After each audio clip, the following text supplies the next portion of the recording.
Hello, hello, ladies and gentlemen. Welcome back to another live stream. I am all over the place, really. Don't know what I'm doing this week. Not made any transfers, got benching headaches, still don't own Erling Haaland, and I'm ranked 3.8 million. But welcome back to yet another live stream. Hopefully you do enjoy, and hopefully you stay here for the full 2 hours. Yeah, I think we kind of need a lot of team news, ideally. I'd like to know if Jota's going to start. I'd like to know if Isak's travelled. I'd like to know if I'm going to get a green arrow for once. So all of that information would be useful to know.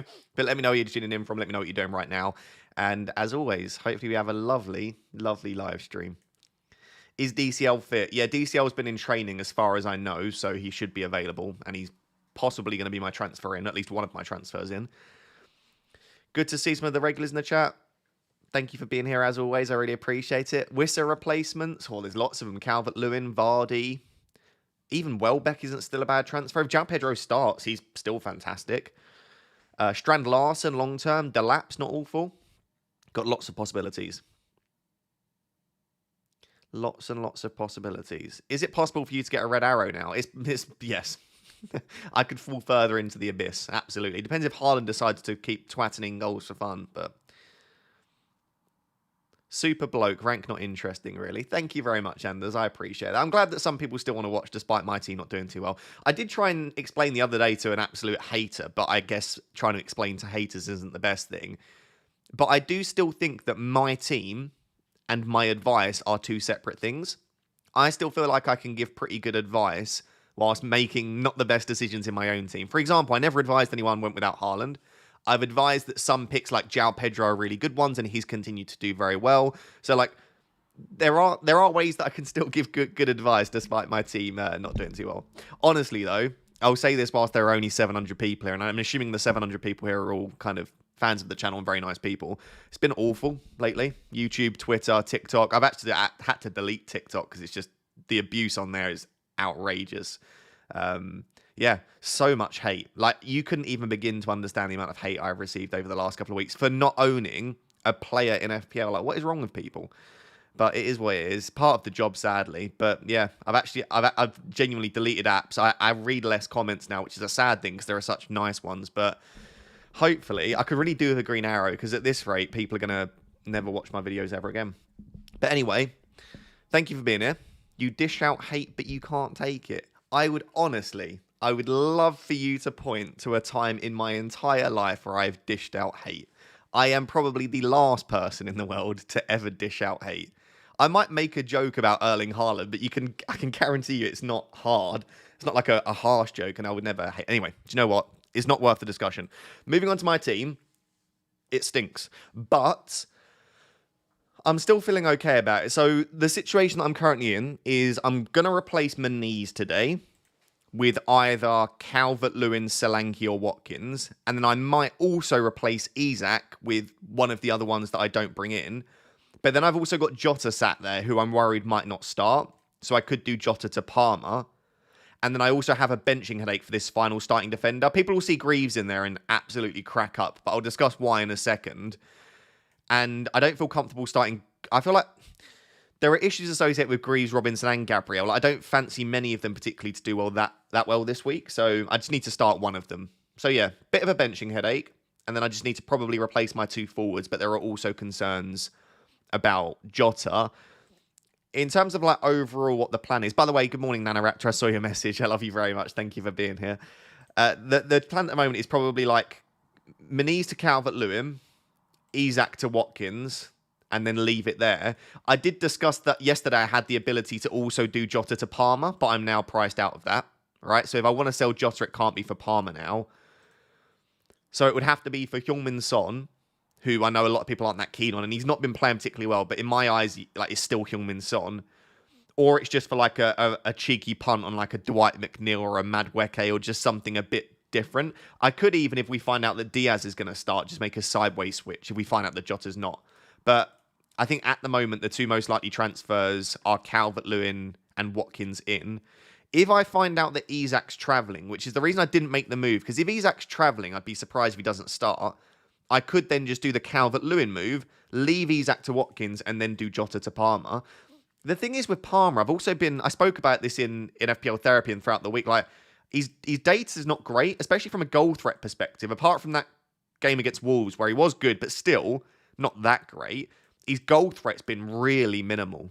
So I'm not even that sure that Palmer's a massive upgrade, to be honest. So, yeah, if I was forced to make moves right now, and I was very tempted to make these moves last night, I thought it might be worth waiting for a bit of extra information. Those would be the moves. Moniz to Calvert-Lewin, Isak to Watkins. That's 4-3. It would still leave me with 3 million in the bank, and it would make the team look a lot stronger overall. I just think it's that forward line which is making this team look so stinky. Because outside of that, apart from obviously no Haaland, it's not that different to many other teams. It's just Moniz and Isak I didn't expect to be so bad, but they really are. Thank you for all of the kind words, by the way. I'm just scrolling back through the chat. I appreciate it. Honestly, the people that are probably in this live stream aren't the issue, so I'm probably speaking to the wrong people. It's the people that just don't really watch the videos and then just drop a hate comment, you know? And I appreciate all of the love. Start Wood or João Pedro? I'd start João Pedro. I think João Pedro will start, to be honest. I don't think you need to transfer either of them to Calvert-Lewin, in all honesty. I'd probably start João Pedro, and if he doesn't feature at all, you've got Wood. I always assume people who give out abuse are either kids or somewhat broken themselves. Love the content, Ross. Keep it up. No, I agree completely. That's kind of the perspective I try to have, is that anyone that's dishing out hate online probably is in a tough spot themselves, which then I try and just feel empathy for them, you know? Yeah. You handled it very well, my darling. Thank you, Nana Raptor. I love you. Good morning, love. Good morning, Claudette. Good to see you as always. Greaves over Gabriel. Right, let me quickly talk about that whilst we're sort of getting into the stream, and then I'll obviously get to answering your questions. So with Greaves, Gabriel, Robinson, in terms of goal threat, assist threat so far, Greaves has shown nothing, but we do know that Greaves is good from set pieces. He's shown that in his career thus far, and Ipswich will aim for him. Robinson's shown a little bit of assist threat, but really not as much as you would think for 2 assists. Like across the entire season thus far, he's accumulated 0.4 expected assists. So his creativity is good, but not as good as you maybe feel it has been, considering the amount he's already got 2 assists, obviously.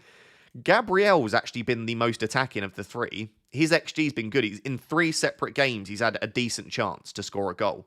So if we're talking about actually goal threat, it's Gabriel. And also in terms of defensive strength, it's Gabriel.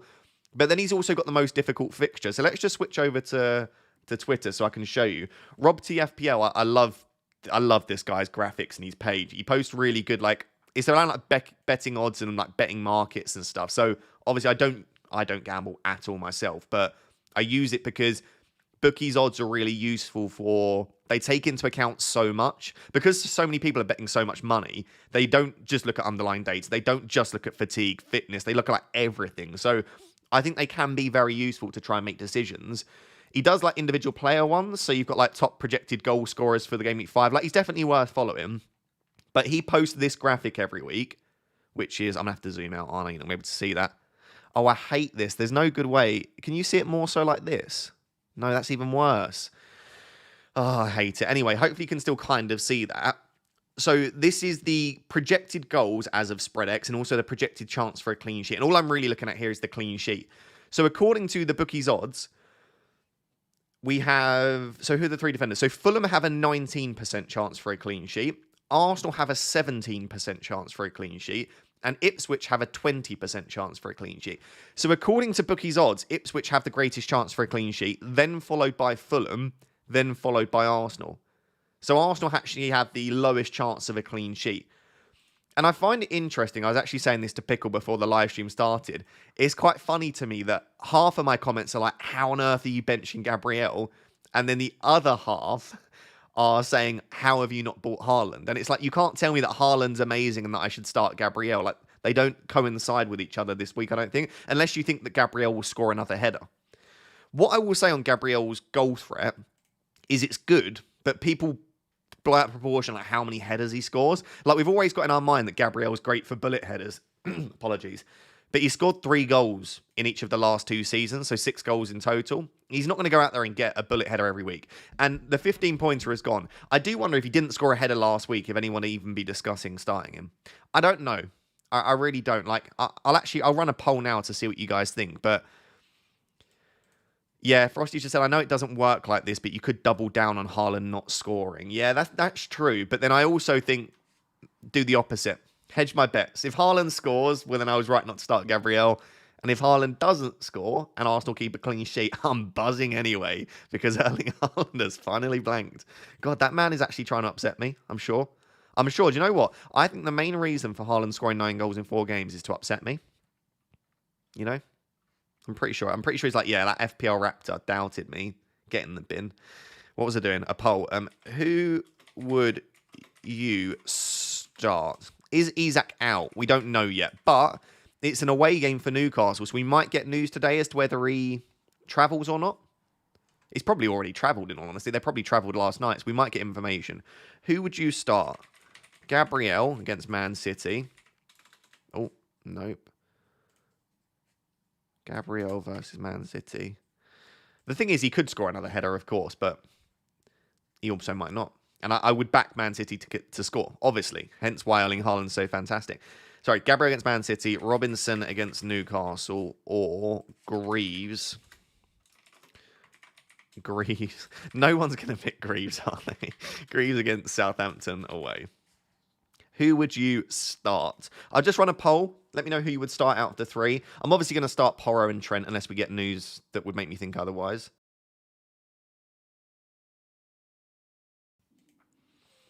Cool. Right, let me get through to answering your questions now.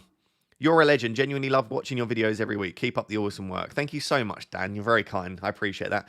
Morning, Eggsy. Good morning, Paul. Made 1 transfer last night. I did Isak to Watkins. Honestly, I was laying there in bed at about 12:30, and I was like, I think I should make this transfer.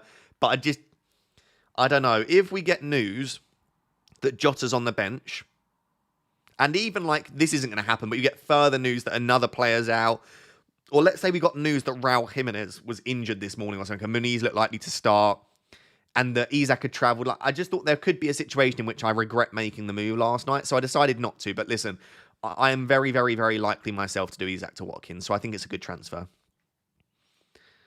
Abdul Gadir, sorry if I butchered your name, says, hi Ross, I have Henderson, Jota, Muniz and Ahmad. Cool.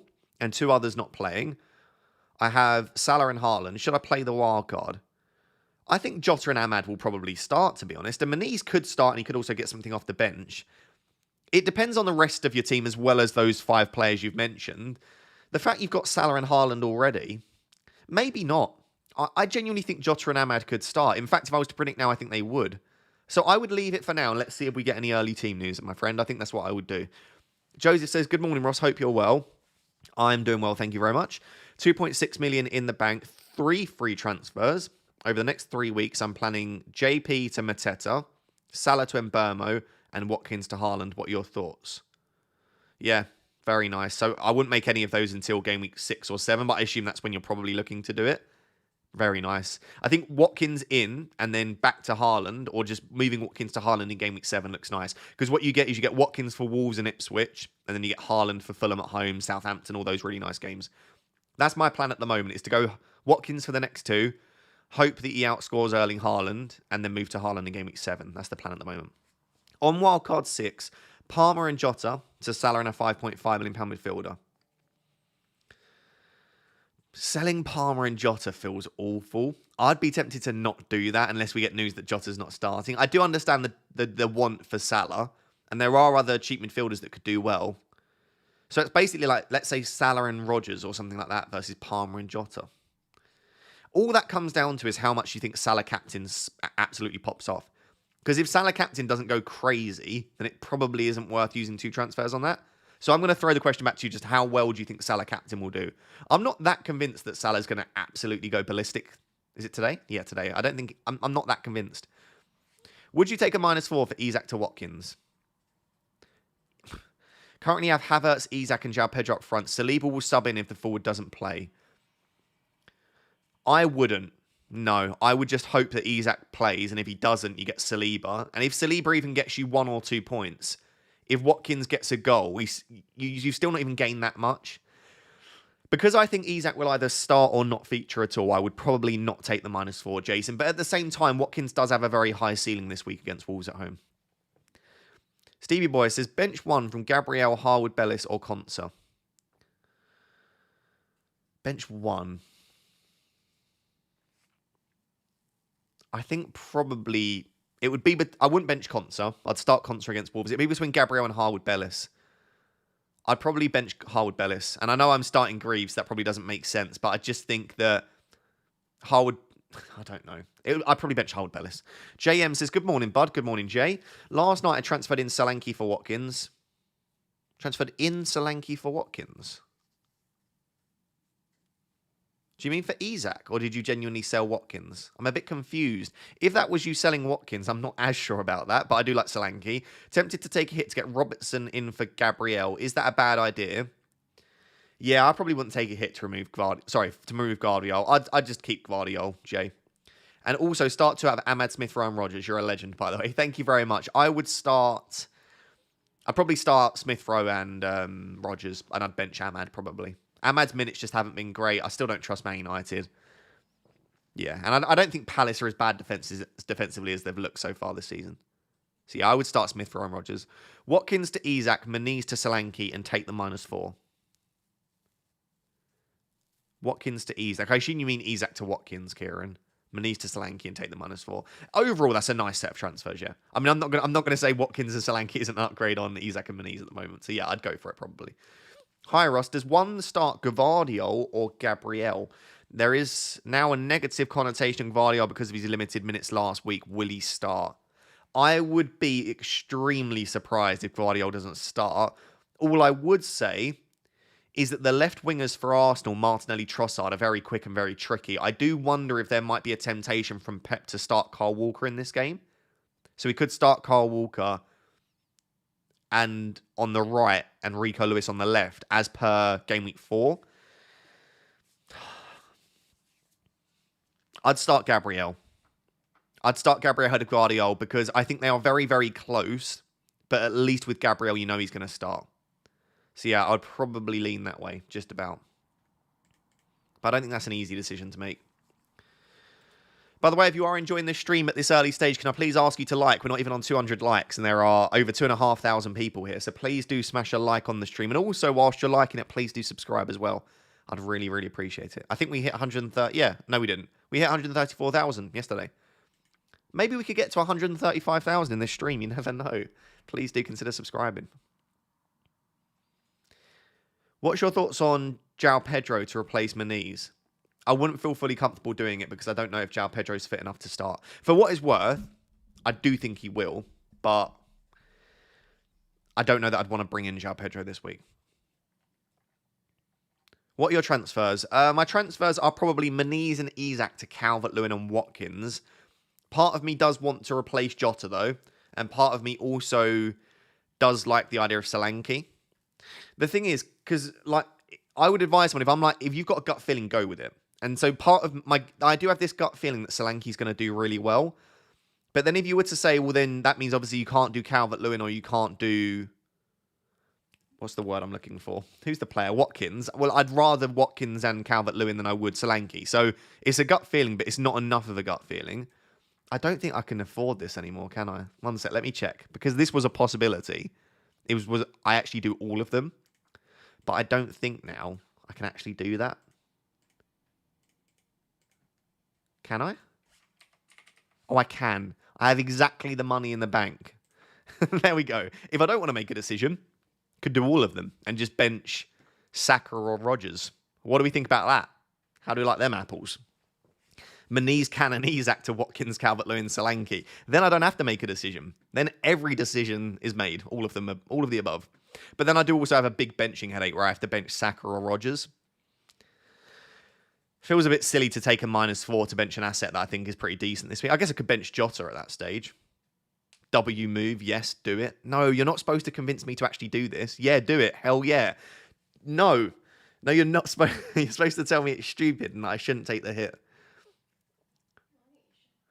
Yeah, but then who do I bench? Rodgers or Saka? Bench. I don't want to bench. I think Rodgers is a baller. I love Rodgers. Oh, I like that. Do it. I've not seen a single person say no. Oh dear. Should I just do it? I mean, the rank's in the bin anyway, isn't it? It's not stupid. Take the hit. W, do it. Got to do it. I'd do it. There are almost 3,000 people watching. I've not seen a single person say no. That's never a good sign. There's always people that don't like it. Oh, there we go. Grant. Thank you, Grant. Grant said no. That's what I needed. Who would I bench, though? This is what I'm saying. Like, it would be Rod or Saka. Maybe I just trust that City are going to keep Arsenal quiet without Ødegaard. Knowing my luck, Saka will have like 3 penalties, though, in that game.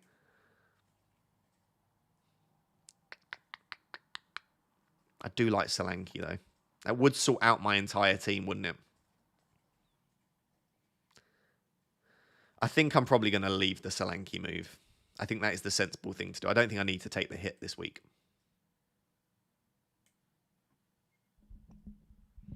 The fact that you're worrying about benching a £5 million mid with no returns when Emery is looking to shoehorn in Duran worries me. I bet I will eat my cap live on FPL Therapy if Emery benches Rodgers for Duran this week. There we go. I've seen so many people suggest it. I think Watkins, McGinn, Ramsey, any of the above are more likely to get benched for Duran than Rodgers. Rodgers has started like every available game for them this season. There's just no way that Rodgers is benched. I can't see it in a million years. Pedro to Vardy. No, I just keep Pedro. Unless you really have a really good feeling about Vardy. I just think João Pedro is probably going to play. Did Isak to Watkins. Very nice, Storm. Muniz out for a -4. Yeah, I don't mind it. I don't think Muniz is going to start. Nketiah. I do like Nketiah a lot. I think Nketiah, Vardy, and Calvert-Lewin would be my 3 favourite sub 6 million options. Taylor says, start 2 of Rodgers, Smith Rowe, and João Pedro. Honestly tempted to start all 3 and bench Haaland. No. As much as I hope Haaland, don't ever bench Erling Haaland. Even if Haaland has 1 leg, start Erling Haaland. But out of the 3, Rodgers, Smith Rowe, João Pedro, I'd probably bench Smith Rowe. And if João Pedro's not fit and he doesn't feature at all, then you get Smith Rowe off the bench. Yeah, I'd bench Smith Rowe of those options there, Taylor. AKU says, hey Ross, do you think transferring out Minte to someone like McNeil is worth it this week? No. I also have João Pedro and Welbeck from Brighton. I mean, if you want to spread the risk a little bit and you've got a free transfer to use, Dwight McNeil's just got no goal threat. I know he scored a goal last week, but his goal threat, he's got like 0.03 XG, which is worse than like defensive centre-backs that don't even go forward for set pieces. Like, has an awful goal threat. So I'm a bit hesitant to advise doing Minte to McNeil. Especially when Minte, when he plays, is very, very good. I'd probably just leave it myself. Start Smith Rowe or Mbeumo. Harwood Bellis over Robinson. There is some temptation. Like at the moment, I've got Greaves in ahead of Robinson and Gabriel. There's definitely temptation to do it. I have a feeling I'll probably sell Isak and then start Robinson. Is probably what I'll end up doing. I feel like at the moment. So I'm not going to say yes, but I at least think, yeah, it deserves some consideration for sure. Konate over Trent / Robbo and Rashford or Eze. Konate over Trent. Well, I mean, what, like you want to say? Are you on a wild card? I assume you're asking me. Yeah, you could do save the money, but I think Quansah could get a start at some point. Trent / no, I just think I'd try and get Trent or Robertson in myself, and Rashford or Eze, definitely Eze. Although I don't think you need Eze anymore. Now that we know he's probably not on all penalties, don't think you have to do that. DeVay says, I have 1 free transfer. Isak and Muniz with Hall as the only playing sub. Should I take a -4?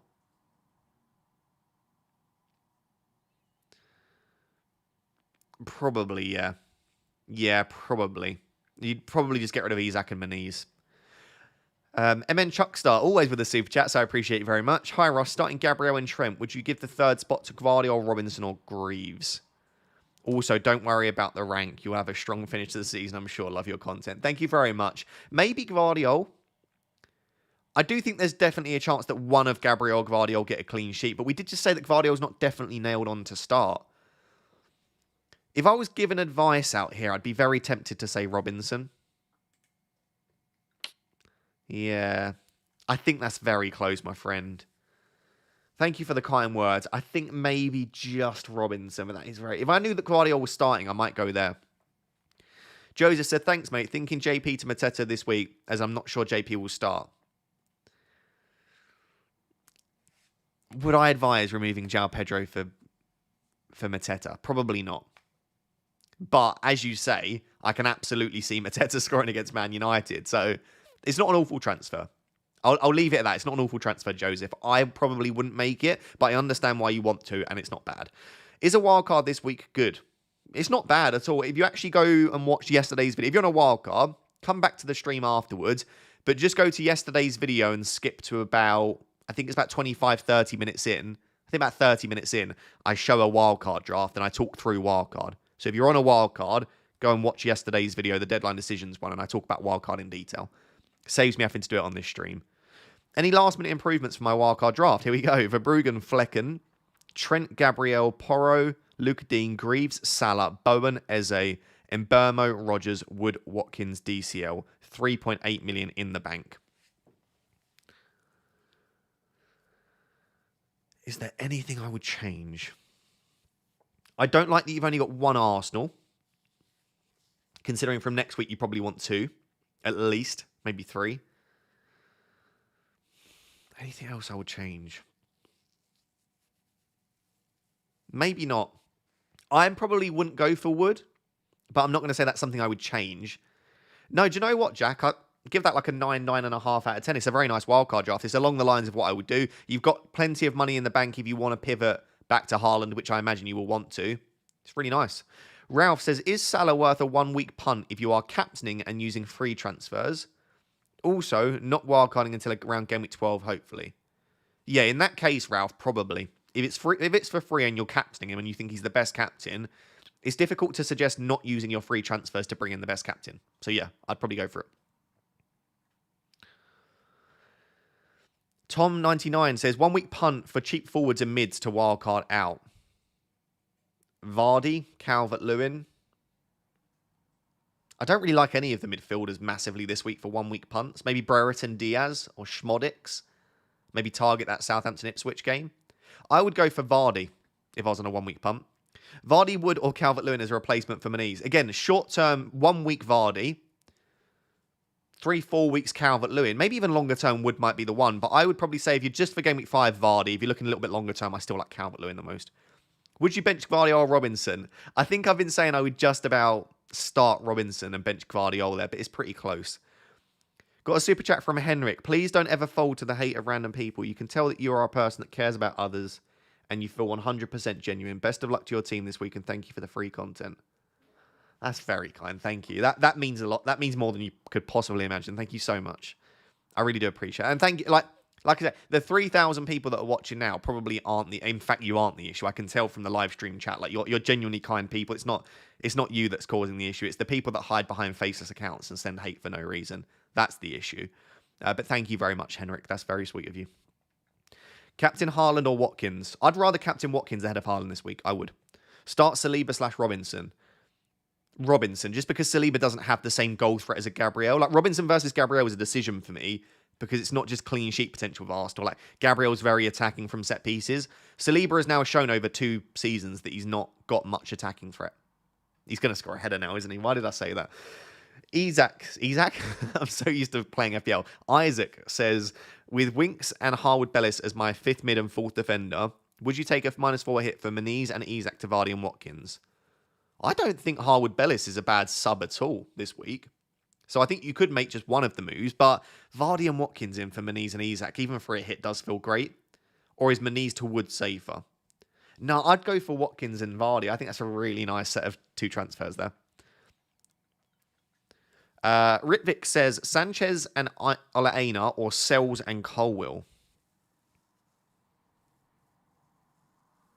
Sanchez and Aina for me. Yeah, I think Ola Aina is an absolute baller. I'd want Ola. He's so good for bonus points as well. Is benching Smith Rowe for Duran crazy? Transferred him in as a knee-jerk after last week's goal. At the moment, felt like the guy will definitely start next week. Been regretting that since. I will wildcard Game Week 7 anyway.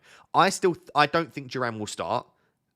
So what you're saying is, would you rather 70... Because Smith Rowe doesn't get that many. So 70 minutes of Smith Rowe or 30 minutes-ish of Duran? I'd prefer 70 minutes of Smith Rowe. But to answer your question, which is benching Smith Rowe for Duran crazy? Not at all. Duran has been brilliant. Wolves at home is a better fixture than Newcastle at home. And he's scoring goals, and he could start. I would say I would be like 65% in favour of starting Smith Rowe, 35% Duran. But if you want to start Duran for a bit of fun and a bit of spice, I really don't mind it. Frederick says, good morning, Ross. Good morning. Would you make 5 transfers -8 ahead of a Game Week 6 to save your wildcard? Could be priced out tonight if I don't go early on some players. No. I'd play the wildcard. I think, for me, I feel like the wildcard's lost its value slightly, given that you can roll transfers through the wildcard now. And because you can roll up to 5, if you wildcard now and you wildcard into a strong enough team, you can start to build those transfers back up. So I would probably just wildcard now, in all honesty. I just don't think taking a -8 at this stage. Or just don't make all of those transfers. Make 2 transfers, 3 transfers, even for a -4 hit. Or for free. And then maybe wildcard in a couple of weeks. I don't want to put people off of massive hits, but I just feel like at this point in the season, given that you've got the wildcard and given that you can roll these transfers and carry them through, I think taking a -8 hit is probably not the best advice. But I can't see your team. Maybe if I could see your team and see what the transfers were, it would make me a little bit keener for it. Here for FPL has been a member for 5 months. Thank you very much. I appreciate it. Glory Glory Man United says -4 for Quansah, Saka, Isak to bring in Wood, Salah. Okay, so obviously maybe you have to remove Quansah to free up a Liverpool spot, I assume. So it's Wood and Salah in for Saka and Isak. Yeah, I don't mind that, to be fair. Maybe Wood is a player that I should give more thought to. I really disrespect Wood on a daily basis. I just don't really love watching him play. I don't rate him massively, but he scores goals, so I've got nothing against him as a person. I think he seems like a great person, but as a footballer, I just can't get on board with having him. It's really difficult. Monk says 3 free transfers, game week 6 wildcard. Haaland, Saka, Smith Rowe to Watkins, Salah, and Son. Haaland, Saka, Smith Rowe to Watkins, Salah, Son. No, yeah, I do like. I don't love selling Haaland, but I get it. I'd rather have Salah than Haaland this week. Have to start João Pedro and Rodgers, or Isak Saka to Vardy and Salah. Have to start ESR. And I think the Isak Saka to Vardy and Salah combo. Yeah, I would do that, and I'd try and keep Haaland, and then not make the Watkins move. As much as I do prefer Watkins this week, I don't think it's worth the extra transfer for me. Can you run a captaincy poll? Yeah, absolutely. By the way, on the poll that I ran for my team, 38% of you said you'd start Gabriel, 35% Robinson, and 26% Greaves. It's honestly a lot closer than I thought. It's a lot closer than I thought. I thought you would all just say Gabriel. So, I mean, you do prefer Gabriel. Right, captaincy poll. Captaincy poll. Who are we captaining? That's not English. Let me try again. Who are we captaining this week, chat? So, Salah's obviously an option. Haaland is an option. Is it Watkins? Is that the third most popular? If you're not captaining Salah and Haaland, who are you captaining? And the camera has gone nice and early this week. Trent. Oh, Trent's popular. Hello. Cheeky punt on Trent. Eze. Vardy. Saka. I'm sorry, does no one own Ollie Watkins? No one's captaining. I was going to put Watkins as the third option. There doesn't appear to be a really popular third option, actually. Watkins, Vardy, Palmer, Trent, Eze, Son, DCL. Bloody hell. Oh, the camera. Stop it. Stop this behaviour. Wow, okay. I don't really know what to do then. I'm going to put Watkins. Because there's no real... God, that is a real split. So basically, why no Cam? The Cam's coming. Don't you worry. Don't you worry. Haaland against Arsenal. And then I'm going to put Ollie Watkins. But there doesn't appear to be a really popular third choice. Then I'll just put other. That's very interesting. Yeah. I mean, it's not a bad week to go a little bit differential with the captaincy, I don't think. Right. Let me run that poll. Captaincy poll. Done. So we've got Salah against Bournemouth, Haaland against Arsenal, Watkins against Wolves, and then other. Let me get back to answering your questions. Palmer playing first would need balls of steel. Palmer's actually really good in the early kickoff. Do you not remember last season? There was 2 or 3 early kickoffs in a row where Palmer absolutely smashed it. If you believe in that kind of thing. Start Madueke or Smith Rowe. Honestly, Madueke's been very good. I'd be tempted to start Madueke. I mean, the fixture's better. Oh, is it better? Maybe not, actually. I'd start Madueke. Bill says, how much wood could a woodchuck chuck if a woodchuck could chuck wood? Smash that. How much wood would a woodchuck... Oh, no, I can't do it any quicker than that. Sorry, Bill. I try my best. How much wood could a woodchuck chuck if a woodchuck could chuck wood? That was pretty good. Anyway, I actually walked past... We went for a walk last night, me and Pickle, and we walked past something that said Newcastle Circus. It was a little park, and it said Newcastle Circus. And I was trying to work out if that was a sign to keep or sell Isak, and I couldn't work it out. I'll let you decide. Hi, Ross. Bench one of Welbeck, João Pedro, or Rodgers? Definitely not Welbeck. Probably in that situation, João Pedro. Because Welbeck and Rodgers' minutes will be better. They've both got good fixtures. They're both playing at home. João Pedro's the only one that's a slight doubt for minutes, so probably João Pedro. However, if you told me that all of them were starting, I'd probably bench Rodgers and start Welbeck and João Pedro. Because Welbeck and JP have been balling out. Rodgers has been struggling, hasn't he? Wildcard 6, Isak out or Gabriel for Robertson Porro. I'd probably sell Isak before I sell Gabriel. Although, if you're wildcarding in 6, it's just 1 week, isn't it? I'd still sell Isak. I feel like the attackers will have more upside. Absolute stinker, start Gabriel or Robinson. At the moment, as you can see by my bench, I've got Robinson just ahead of Gabriel, but I think it's extremely close. I just think the home fixture, coupled with the slightly greater clean sheet odds according to the bookies, I just about lean Robinson ahead of Gabriel. I think that is very close. Hi, Ross. Have a struggling front line of Meniz, Isak, and João Pedro. You are not alone. I've seen so many people with that front line. Have 1.5 in the bank to go Isak to Watkins and can bench Meniz. Not sure what to do. Pedro start or sell for -4. I think in that situation, yes, sell Isak.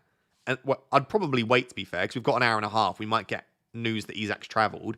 But right now, Isak to Watkins, bench Meniz, start Pedro, don't take the -4 hit. I do think João Pedro will start, but he's probably not going to get 90 minutes. Is having Calvert-Lewin and Pedro a risk with them both being highlighted as a knock and illness? Calvert-Lewin has been in training. So, I mean, I'm still planning on bringing in Calvert-Lewin. Knowing my luck, he's probably going to miss out. But I would be a bit gutted if he does miss out. Now you're making me worried. Are we worried about Calvert-Lewin's availability? I mean, he's been in training, hasn't he? So should be fine. I wouldn't worry too much. I think you'll definitely get at least one start, I would hope, from Calvert-Lewin and João Pedro.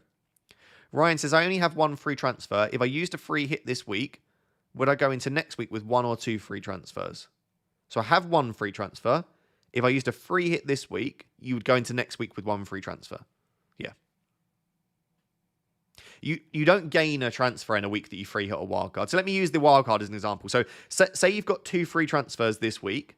Going into game week 5, you had 2 free transfers, and you hit the wildcard, you'd go into game week 6 with 2 free transfers. If you've got 2 free transfers this week, and let's say you roll the transfer this week, and then you play the wildcard in game week 6, that means going into game week 6, when you hit the wildcard button, you'd have 3 free transfers, which means going into game week 7, you'd still have the 3 free transfers. Hopefully that makes sense. My guest for Monday on FPL Therapy is actually Chunks. Chunks has rolled, he's got 4 free transfers. I think he's going to roll again, which means he'll have 5 free transfers next week. And he's going to play his wildcard, I think, in game week 6.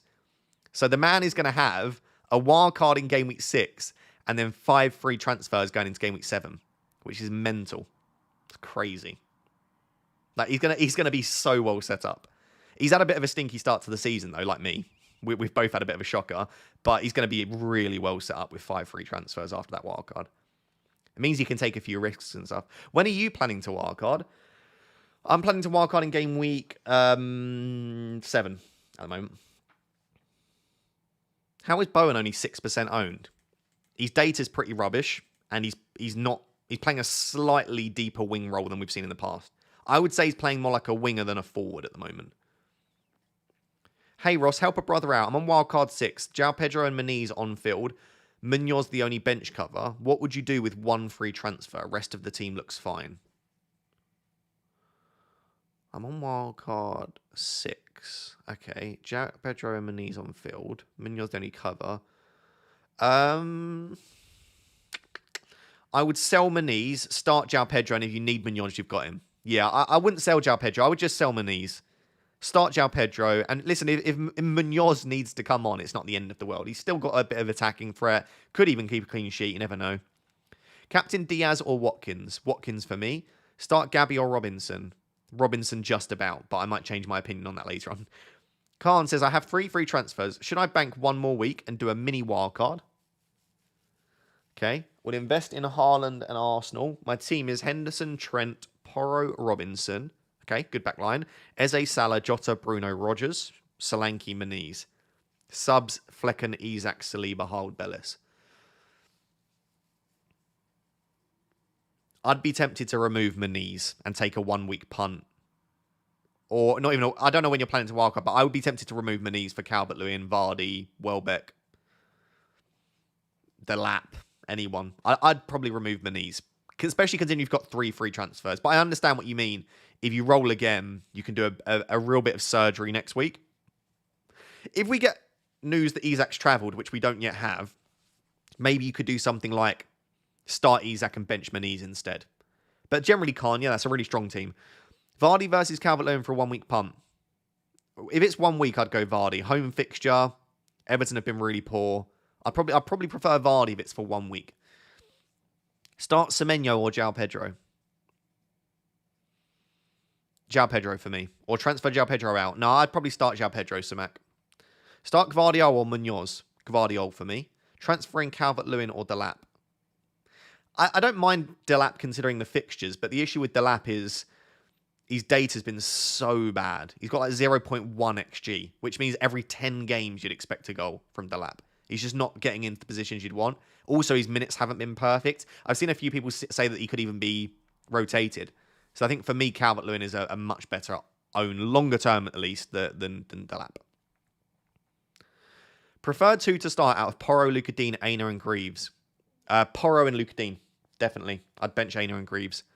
I love Olarena, but the fixture's a lot more difficult this week, and Greaves just isn't better than any of those options. That's a great position you're in, though, that you've got all those great options.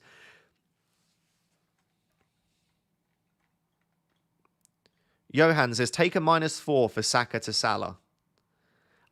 I need to see the rest. I need to know your strategy. But yes, if it's to captain Salah, maybe just about. Zodiac has been a member for 24 months. Says 2 years sub. It has been a pleasure. It's been a pleasure getting to know you as well, my friend. Do you think Minte starts? He played a lot of minutes, played midweek as well, not predicted to start by most. I've seen a lot of people say that Minte's predicted not to start. I would still lean towards saying I would keep him. But I know a lot less than some of these Brighton fans that are predicting Minte to be benched. So maybe you trust them. I think it's more likely that he maybe starts and gets like 60 minutes again. But I don't know. I've not really looked into Hertzler enough to know that kind of thing. So yeah, maybe it's just worth benching or removing Minte and just being a little bit safe with it. I don't know. 1 week punt, Vardy or Welbeck. Definitely Vardy. Forest have been good defensively. I don't necessarily expect a clean sheet for them again, but I do think that Vardy's better for a 1 week punt. Start Munoz or Gabriel. Already have Raya, thanks.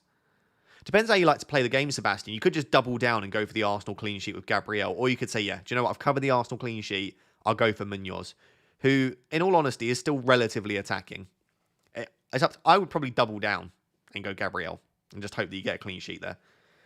Hatik says, hey Raptor, is Isak, Jota, Bruno to Watkins, Salah, Rogers/Ahmad for a -4 and Salah captain worth it? I have Haaland, Pedro, Eze and Smith Rowe for the rest of my attack. So you're selling Isak, Jota and Bruno. I probably wouldn't.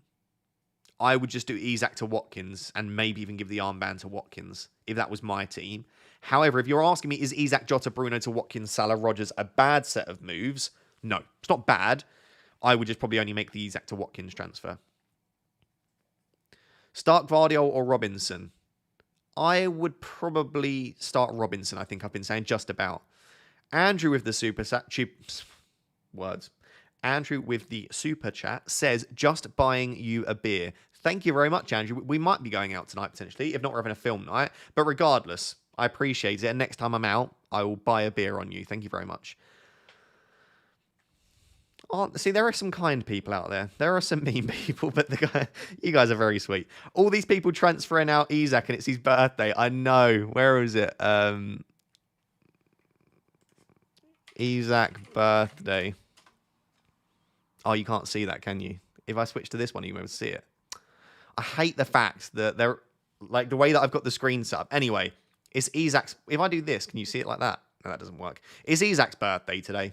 He was born on the 21st of September, 1999. He's 25 today, and he's going to ruin my life on his birthday because he thinks it's funny. I can't be bothered with FPL. FPL does my nut in these days. All these people transferring out Isak, and it's his birthday today. Frosty's just like, Frosty, you've turned into a bit of a troll. I'm semi-tempted to block you at this stage. Can't be bothered with your negativity. Your negativity in my life. Hi, Ross. Verbruggen or Flecken? I still think Flecken for me. Flecken's got a really nice run of fixtures. Where is it? Let me show you. from like game week 9 onwards. Like everyone's going for Raya, and I don't mind Raya, but Raya's got this little run here. Liverpool, Newcastle, Chelsea, Forest, West Ham, United, Fulham, Everton. These are actually all good attacks. These are teams that can score goals. And trust me, I know how good Arsenal are, don't worry. But look at Flecken's run here. I like it a lot more. Ipswich, Fulham, Bournemouth, Everton, Leicester. This is a nice little run. Even here, this run here for Brentford, I see clean sheets. I'd be very tempted by Flecken. I might even still, however good Raya's been, be tempted by Flecken on wildcard and just hope that Raya stops. I can't decide if I'm more annoyed that Haaland has twatted in 9 goals in 4 games, or that that Raya has decided, actually, I'm like prime Schmeichel and prime Seaman mixed into one. Raya is such a little, you know? Do you know why it's more frustrating? If anyone watched my channel last year, I owned Raya when he just decided, actually, do you know what? I'm going to be a 2-point and 6-point merchant for like 10 weeks. And in that period of time, everyone else owned Gabriel and Saliba, and they were getting bonus points. They were scoring goals. You know? Prime what? No, not that. Don't be sus. Be sus with that. The goalkeeper, David. Okay, I'm not going to say it again because you're being sus. Raya and Sells combo is good, though. Yeah, there are some decent transfer, like, rotations, absolutely. Right. Is Isak guaranteed not to start? Not guaranteed, no. Start Smith Rowe or Wood? Probably Wood. Wood's been very good. I just need to give him more credit, but I just don't like it. But I think he's good. I'd probably start Chris Wood there. Udogi, Ahmad to start, or Munoz and Hudson-Odoi? Udogi, Ahmad to start, or Munoz and Hudson-Odoi? So out of Udogi, Munoz, I'd start Udogi. And out of Ahmad, Hudson-Odoi, I'd start Ahmad, I think. Would I? Yeah, I'd probably just about start Ahmad. Good morning, Raptor. Good morning, Benjamin. Trust you're okay. I'm doing well, thank you. I have Raya, Munoz, Robinson, Eze, Madueke, Smith Rowe, Salah, Rogers, Haaland, Isak, and João Pedro. I've got Barco, Quansah, and Valdemarson on my bench. Okay, the bench isn't looking too strong then. 0.2 in the bank and 1 free transfer.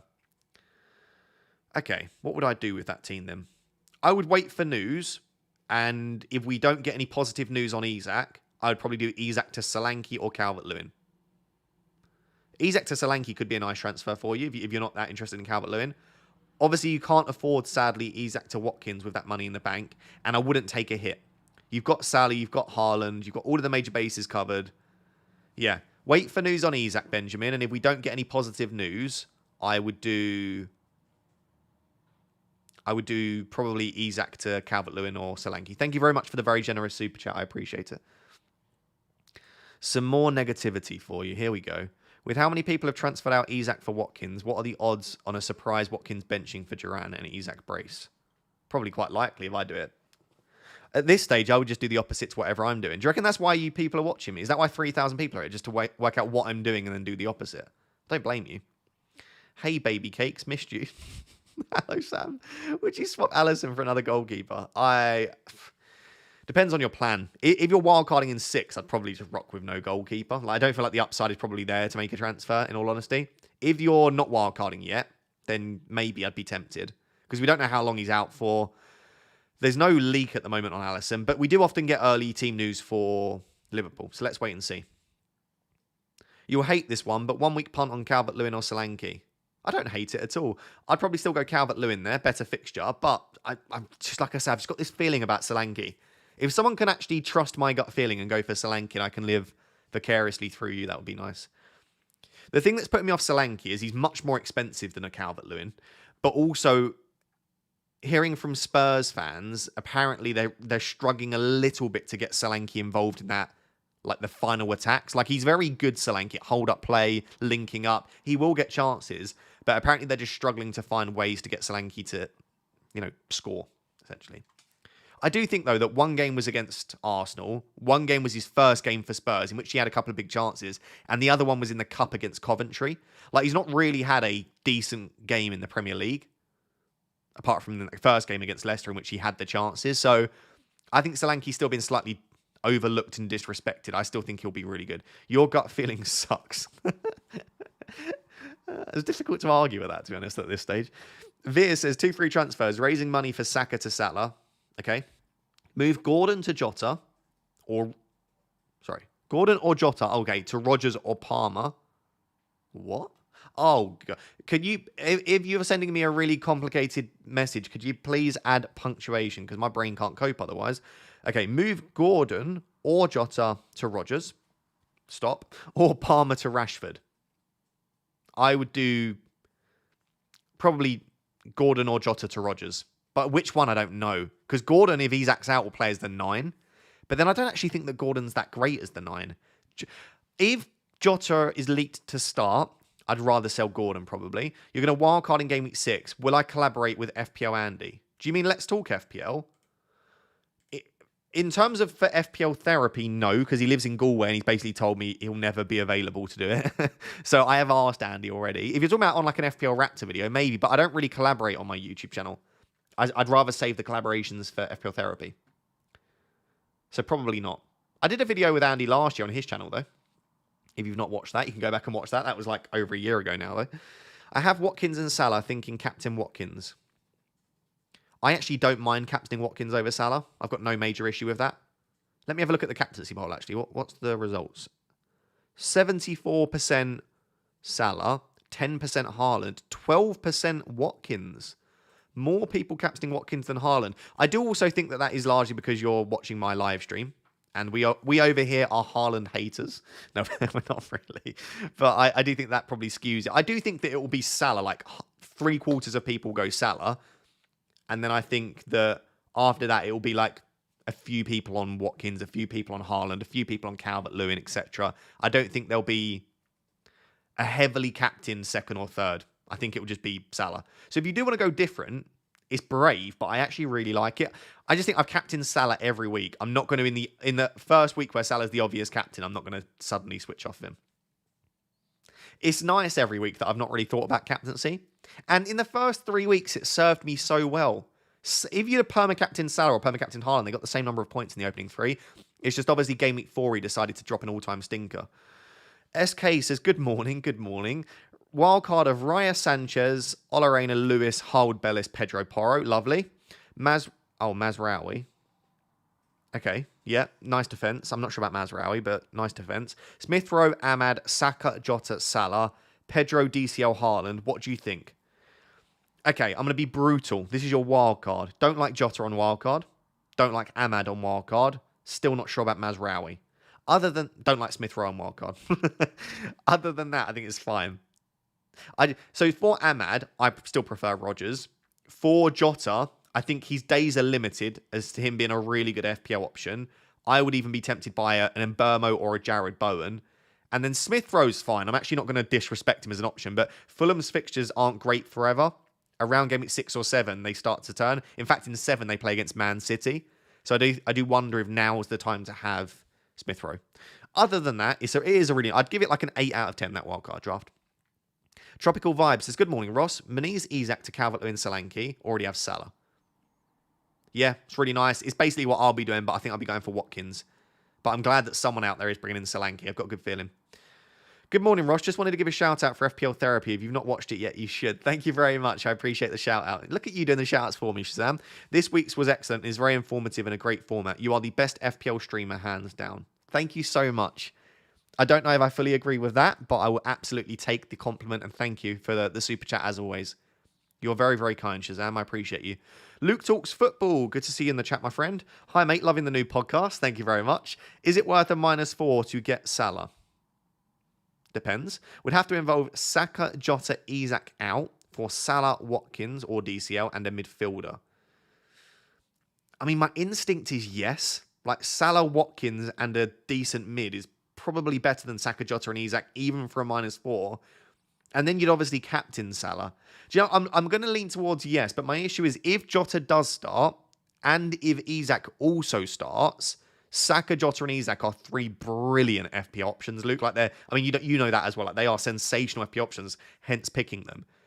So the only reason that I would like it is if you think Jota maybe doesn't start and or Isak doesn't start. And also, obviously, if City can keep Saka quiet.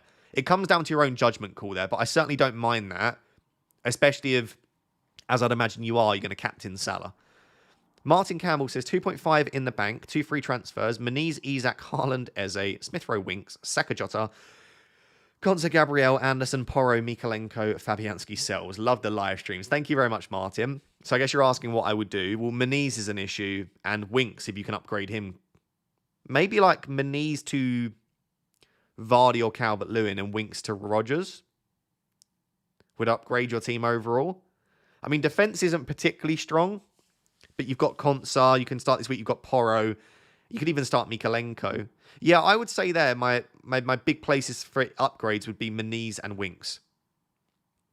I'd bring in... I know people don't like Rodgers, but I'd bring in like Rodgers and Calvert-Lewin there. Maybe you don't have to make the Winks transfer this week. Maybe you can just do the Meniz to Calvert-Lewin.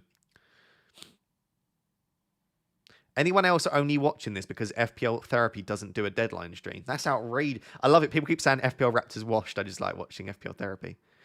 If you're wondering what people are talking about, by the way, I'll do actually a mid-stream promotion.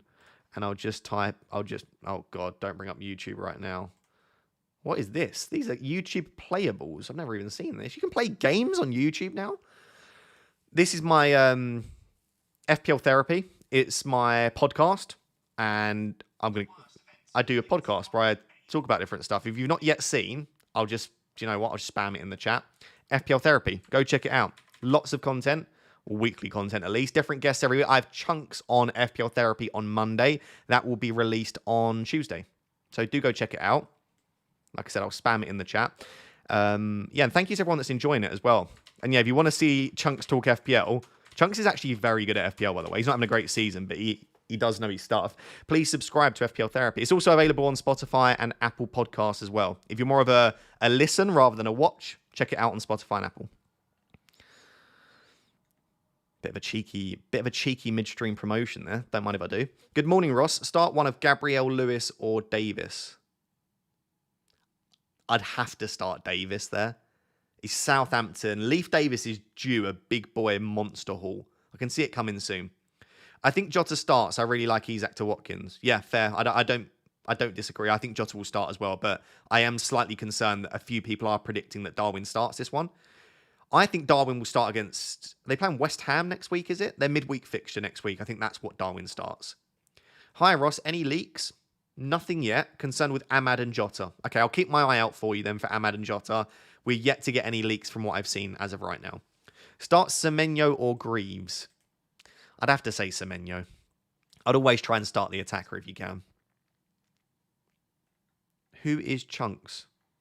Very well-known YouTuber, influencer, whatever you want to call it. Part of the beta squad. Been doing YouTube for a long time now. I guess you're more likely to know him if you do British, English YouTube, rather than watching more American stuff. Hello, Egg. Hello, Pickle. How are you? Good to see you in the chat. Isak's birthday is today. Yeah, I know. Isak's birthday is today.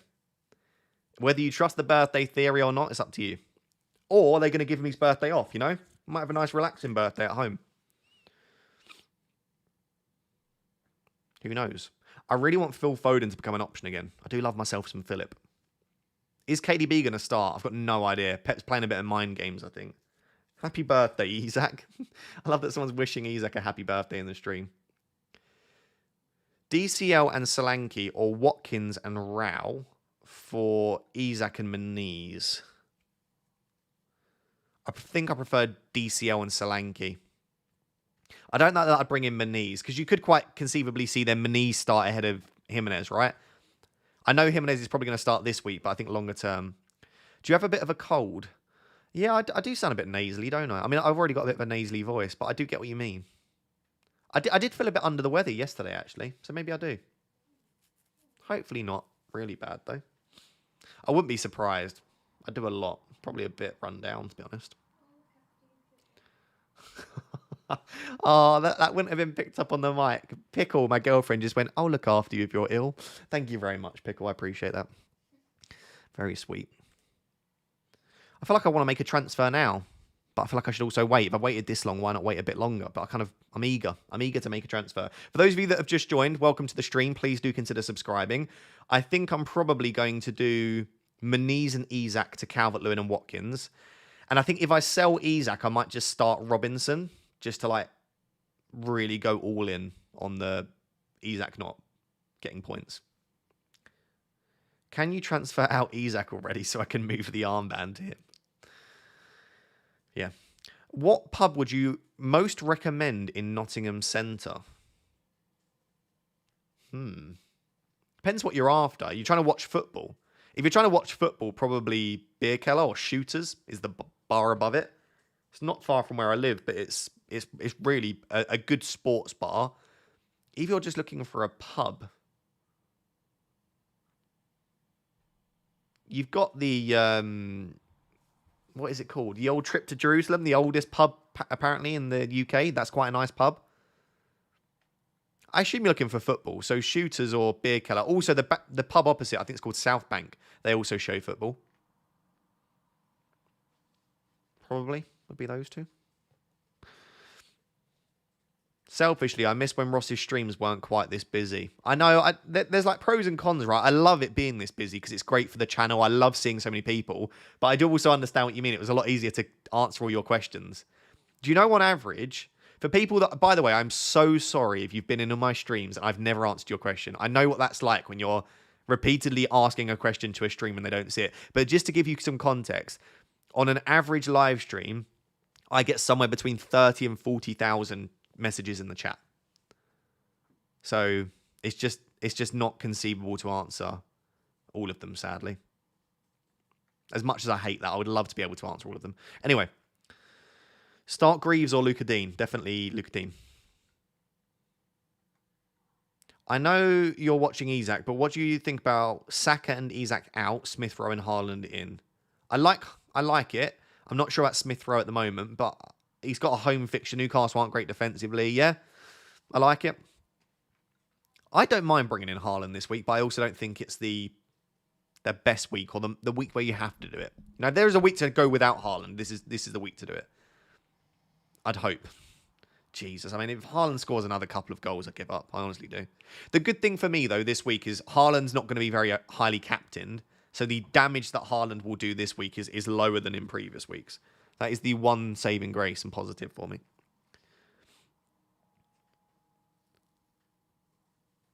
Harwood Bellis or Gabriel? Probably Gabriel. I rate Ipswich more than I do Southampton. Would you take -4 Isak and Moniz out? Yeah, I would be tempted. Depends on the rest of your team and your wildcard strategy and all that sort of stuff. Any Allison update? Nothing yet. Nothing yet, sadly.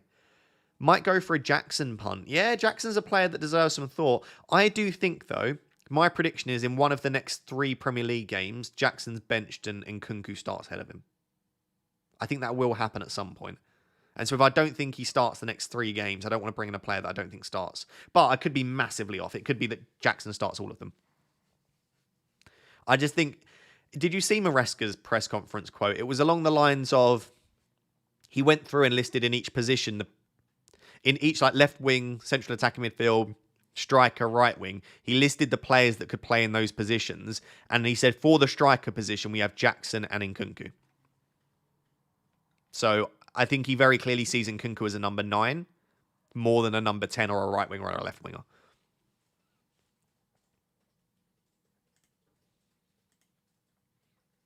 You've got just under an hour till the deadline. Still plenty of time, but do think about what your moves might be. Don't wait until the last minute.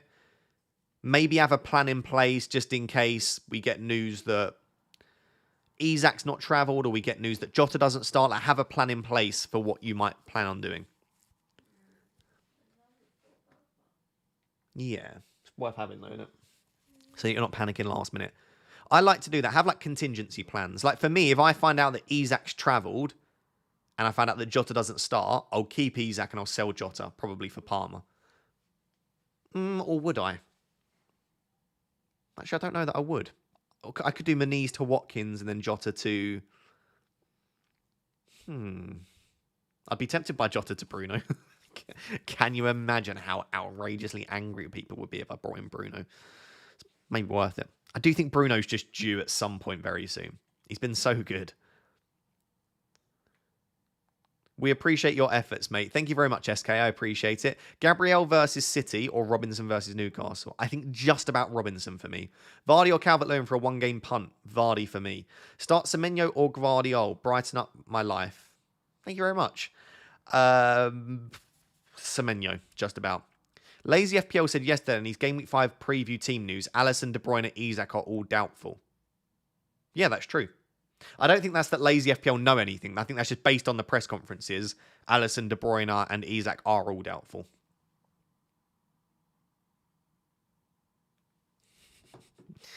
Isak to Jackson, Calvert-Lewin, or Solanke? I think I would go, considering price as well, Calvert-Lewin, Solanke, Jackson in that order. But I think all three of them are fine. I just really want Solanke, but I just can't bring myself to have him instead of Watkins and Calvert-Lewin. I just think they're slightly better picks, considering price as well. If Solanke and Calvert-Lewin were the same price, then I might be tempted. And I have the money in the bank. I guess I could just show you that. Like it's not like I don't have the money in the bank, and that would still leave me with a bit of money in the bank. I think it's just that I don't know what future moves I might want to make. Like next week, I might decide that I do want to bring in Haaland, and I maybe want to delay the wild card, just because I don't think I need the money right now. Oh my god, my computer like froze there. Like I would still have 1.4 million in the bank if I make those moves. So I can afford it. It's just like, yeah, like next week if I decide I want to pivot to Erling Haaland or if I want to bring in this player or that player, like I just don't know. So I think I'll probably go Calvert-Lewin. Also, I just really like Calvert-Lewin's long-term fixtures. Again, if I decide to delay the wild card, I really like them. Not that I dislike Spurs, by the way. This run here is quite nice. It's quite a nice run of fixtures, but I just think if I look at Calvert-Lewin's fixtures are really good. Even if you ignore the green, right? Ignore the fact that they're green on the FDR, because that can be misleading. Leicester, not good defence. Palace, been defending really poorly. Newcastle, defending poorly. Ipswich and Fulham, actually, I think better defensively than some people give them credit for, but not great defences. Southampton, West Ham, Brentford, United, Wolves. You've basically got every best fixture you could have in the Prem there. There's not a single bad, difficult fixture.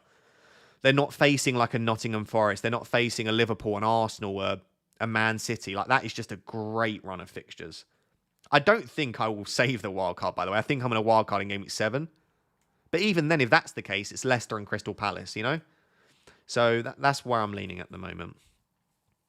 There are some slight concerns, obviously, that Calvert-Lewin's flagged and he's been ill and stuff, but I have to trust that I think he's been in training. And if he's fit and available, he's got to start, really, hasn't he? Maybe his minutes might be reduced, which isn't great, but it is what it is. Any early team news on Isak? Nothing yet, sadly. Nothing yet, sadly. Just going to take a small drink.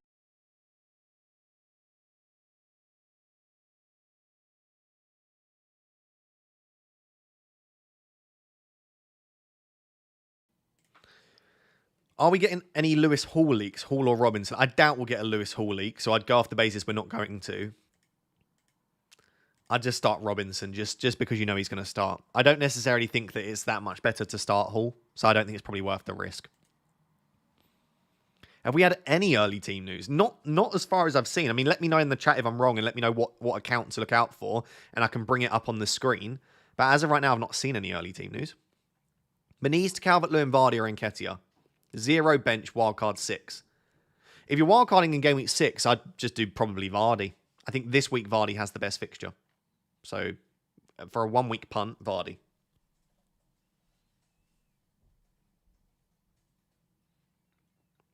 Swapping Isak for Calvert-Lewin. I like it. Nice transfer. Will Nkunku start? I don't know if he'll start this week, but I do think at some point Nkunku will start ahead of Jackson. Could be this week. It does appear that he's not going to start Nkunku as a 10 or as a right wing or as a left wing. It does look like he wants to start Nkunku as the 9.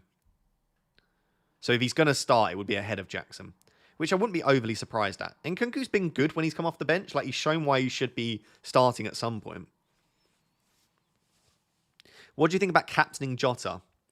Unless we get confirmation that Jota starts, I don't like it because I think he's even when he starts though, his minutes. I don't like a captain on Jota. Sorry, I just don't like it. United slander no more. I promise you. Thank you, SK.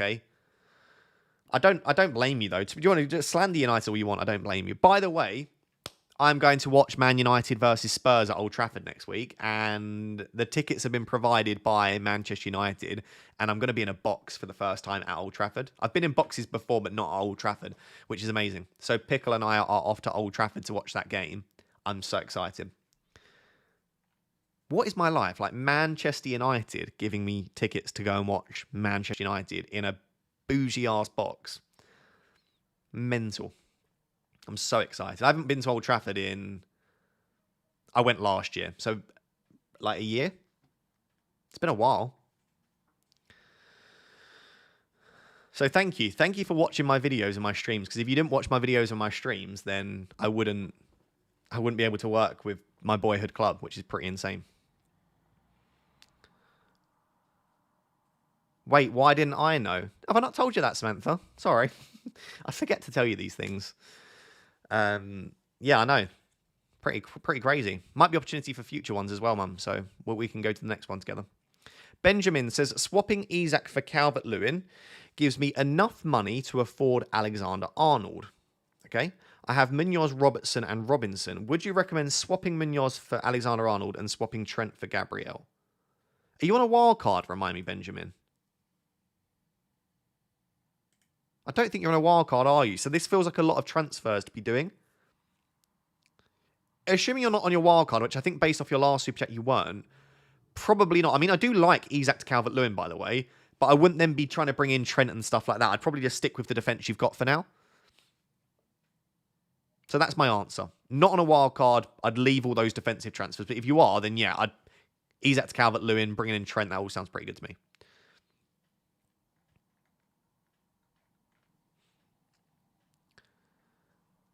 How do you feel about this game week? I think once the transfers have been made, I actually feel okay about my team. Because like, what am I missing from my team other than Haaland, who has the most difficult fixture in the league and you'd hope doesn't absolutely... My camera gone again. That's disgraceful. Really poor attempt today. Apart from Haaland, who again has the most difficult fixture in the league, I'll have Watkins, I'm hoping. I'll have Calvert-Lewin. I've got Salah captain. I've got Trent. I've got Porro. I don't think... I've got no Brighton, I suppose, but they're playing against a decent Forest defence, so I'm hopeful. I mean, famous last words, but when I look at my team on paper, I've not had to take a hit to get there. I'd be pretty happy with it. There aren't many other players that I desperately want. I suppose Isak popping off would be the disaster for me if I decide to sell him. Oh my goodness, I'm so sorry. My camera is normally bad, but not this bad. Must be hot in my room or something. No Isak news as of yet. If we get Isak news, I'll be the first to share it with you. But nothing right now. Would you sell Gvardiol for Pedro Porro? I mean, if you've got no other major things to make, then... major transfers to make, I should say, then yeah, I'd be tempted. Hello, my sweet cookie. Why wouldn't you buy a new camera? First, it's expensive to buy a new camera. Also, not that I'm not willing to invest money in the channel, but also it's not the camera, it's the way the camera connects to the computer. And because my computer is on its last legs, I am significantly more tempted to keep the camera and wait to upgrade my computer. But to buy a new computer is like £1,500, the computer that I'd want. So I'm just making excuses not to spend £1,500 on a new computer, is basically it. Sorry. I do apologise, though. It's not very good that the camera keeps freezing. Not very professional. Bring back the Wahil. I think I'm going to get a physical Wahil. You know, one that I actually spin physically, because my computer at the moment can't cope with the virtual Wahil. What's the real team you'll finalise? We are out of time. We've got 50 minutes, but I'll be doing Muniz and Isak to Calvert-Lewin and Watkins as things stand. But I'm also tempted by Solanke, and if we get news Jota's not starting, I'll sell Jota. Ronnie says Isak is not with the Newcastle squad. Ronnie, if that's true, or anyone else, can you tell me the Twitter account that says that? Or if anyone else has seen something. £1,500, are you buying a NASA supercomputer? No, I would buy the new Mac Pro, I think it's called, or Mac Studio Pro, it's called. The one I actually want to buy is £3,200, but that would be obscene. Macs are expensive, but I love Apple. Yeah, let me know if anyone does have a source on any of these early team news. Just put the @ in the chat, and I'll obviously bring it up on the screen. Yeah, I'm assuming by the fact there's no one else has said it that it's probably not that accurate. Muric or Ramsdale or Verbruggen to rotate with Sanchez. I haven't looked at the fixture rotations, but my first thought is obviously go for the better keeper, so Verbruggen. I do like Muric, though. I'd probably say at the moment Verbruggen, Muric, Ramsdale, but whoever rotates better. Just go through the fixtures one by one and work out. Not as obscene as your grocery bill. That's true, Claudia. I eat a lot of food. Morning, Raptor. Start 2 of Eze, Minte, Madueke, Diaz. I would start Luis Diaz and Eze. Unless we get... There are some people predicting that Gakpo might start instead of Diaz for this game as well. It's not just Jota that's a slight rotation risk. Wood or Mateta, mate? Wildcard in 6-7. I'd be tempted for Mateta for the next 2. Yeah, maybe Mateta. Probably Mateta, you know. Yeah, I would. Especially as we think he could be on pen still. Sophie has been a member for 12 months. Thank you very much, Sophie. I appreciate you. Start Ola Aina or Robinson? Probably Ola Aina. Luca Dean or Lewis to start. Also, João Pedro news. Definitely Luca Dean. No João Pedro news as of yet. Sadly. Take a -4 to take out Isaac. Yes, without having team news, I might risk it. But it depends who you've got first sub. It depends on what else your team's doing. It depends on your wildcard strategy. We are at that point of the season with that first wildcard looming where it does really depend on your overall strategy as to whether I think a move is worth it. Who is the best 1 week punt? Jamie Vardy would be my favourite 1 week punt. Luke has been a member for 9 months. Thank you very much, Luke. I appreciate it.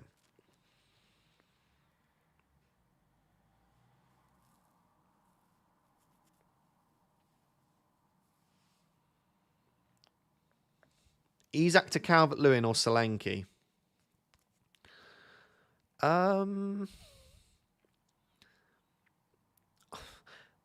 With price taken into account Calvert-Lewin, if you have no issue with funds and you don't need the funds in the future and you don't think you will, I still think Solanke could be slightly better. But because I think it's close, I would just go for the cheaper option.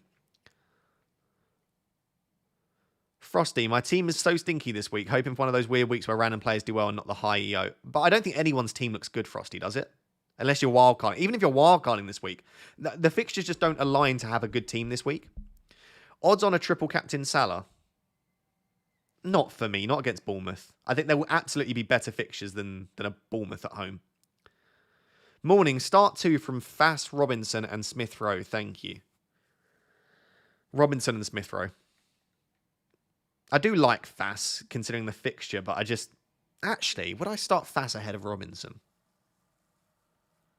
No, because I think Everton have been pretty good attacking-wise. It's defensively, they've been pretty shocking. It's Isak's birthday. I know. We've spoken about it already. It's Isak's birthday. It's not ideal, but hopefully he doesn't score.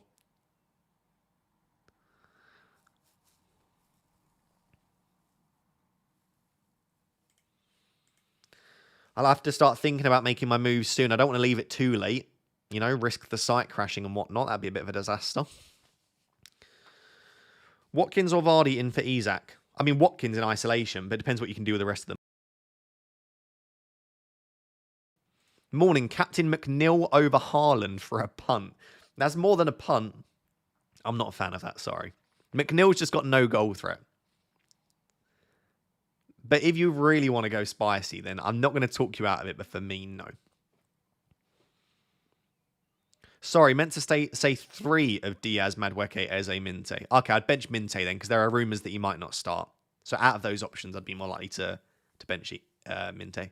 If you are enjoying the stream, by the way, please do consider subscribing. I'd really appreciate it. I have been informed, and I can't confirm or deny this, that if you subscribe, you'll get a green arrow. Again, I do not want to confirm or deny it, but that is the rumour that I have been shared.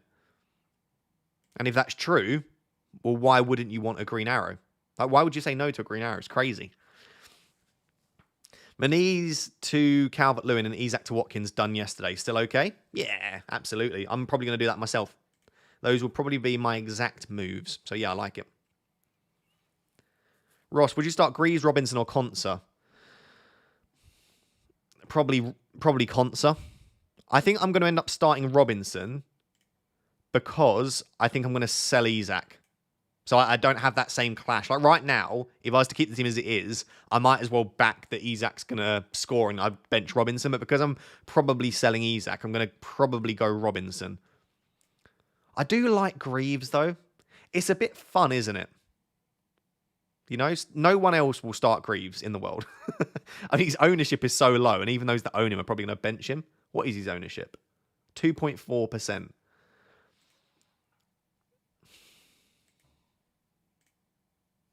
I think Newcastle score. I might start Greaves. It feels crazy to start Greaves, and I've got Gabriel and Robinson on the bench, though. Feels like something I'd regret doing. I don't know. Who knows what I'll make? Who knows what decision I'll make in the end? I was going to play Greaves, lol. Yeah, I'm still tempted, you know. I'm still tempted. I almost wish I didn't have the option of Greaves. I'm starting Greaves as well. Okay, should we get a little bandwagon going for starting Greaves?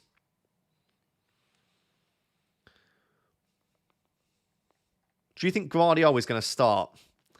My gut instinct tells me yes, but then when I use my brain, like I said, I do wonder. No, but then that doesn't make sense, does it? There's two ways that you could look at it. Most of Arsenal's kind of speed and getting in behind will come from either Martinelli or Trossard on that left side. So in terms of where you want the speed for Man City, that you want the speed for Man City against whoever plays on that left, Martinelli or Trossard. So it makes sense to start Walker for that reason and then have Lewis inverting from the left. But then when I think about it a bit more, Saka is definitely their best attacker. And so starting Gvardio on the left, who is a defensively better left back than Rico Lewis, makes more sense for that perspective. So I guess for Pep, it depends if he wants to solve the Martinelli Trossard issue on the left or the Gvardio issue or the Saka issue on the right.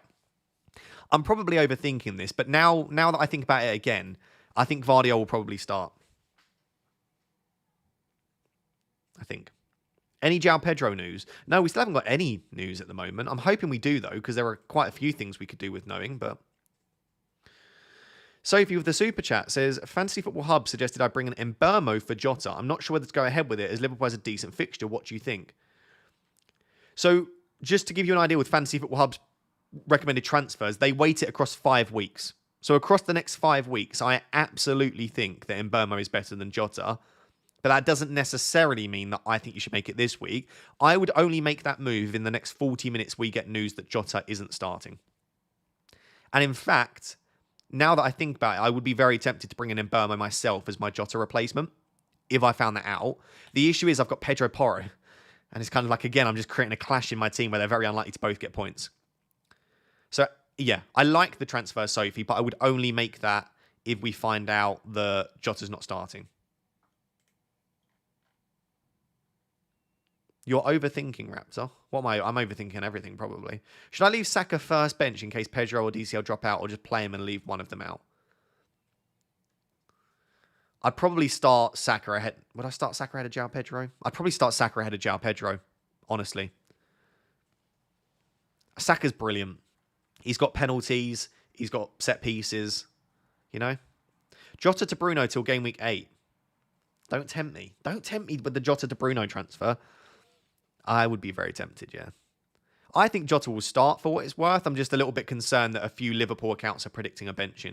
You know, and also we know that Jota's not going to get more than 60 to 70 mins. Ross, would you not bring in Rashford after looking a lot better mentally wise during the week? He does look a lot better, but my concern is that Ahmad and Garnacho are both brilliant. And I do think at some point, if Xerxes continues as the 9, and also Højlund's back in team training as well, or at least back in some kind of training, I do feel like at some point you could see a situation where Garnacho and Ahmad start and Rashford does get a benching. Everyone in my mini league has Salah except for me. You could look at that as a good way, and you could look at that, as a good thing, and you could look at that as a bad thing. I'm going to look at it as a overall good thing. and you could manage to get ahead if Salah blanks. Højlund is in the squad for tonight. Oh, is he? No way. I love Højlund. We miss Højlund so much. I know he struggled for goals last season at points, but he's just such a natural number 9 in comparison to Xerxes. I love Xerxes. I think he'll do really well for us. But I think it will be nice to have a proper number 9 back in the team. It's what we need. We're missing it a lot.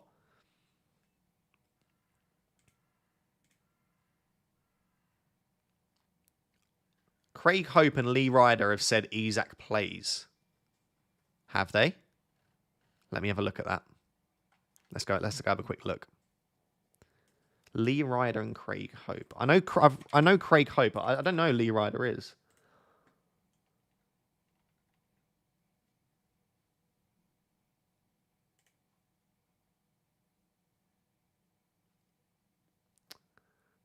Where did he say that? Oh, was it in his YouTube video? I can't be bothered to watch a YouTube video, to be honest. Or has he said it in a reply? I've not seen anything from Craig Hope. Who's Lee Ryder? Lee Ryder. Is this him? Yeah, this looks like a Newcastle guy. I don't see anything. Are you lying to me? Or is it on like a website? I don't know. Anyway, I tried. Can't see anything. Why DCO over Vardy? Andy didn't answer my question. DCO over Vardy simply because I'm not wildcarding in game week 6 and Vardy has Arsenal. That is literally it. Also, I do think Calvert-Lewin is more nailed than Vardy.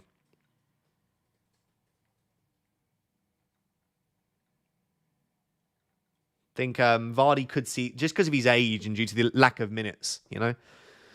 You've missed my super chat twice. Let me have a look. Make sure I haven't missed it. You've only just asked it. Best Wissa replacement. Calvert-Lewin. If you don't want to go Calvert-Lewin, I think Vardy or Nketiah. Calvert-Lewin, Vardy, and Nketiah will be my top 3 replacements below 6 million for Wissa or Maniz.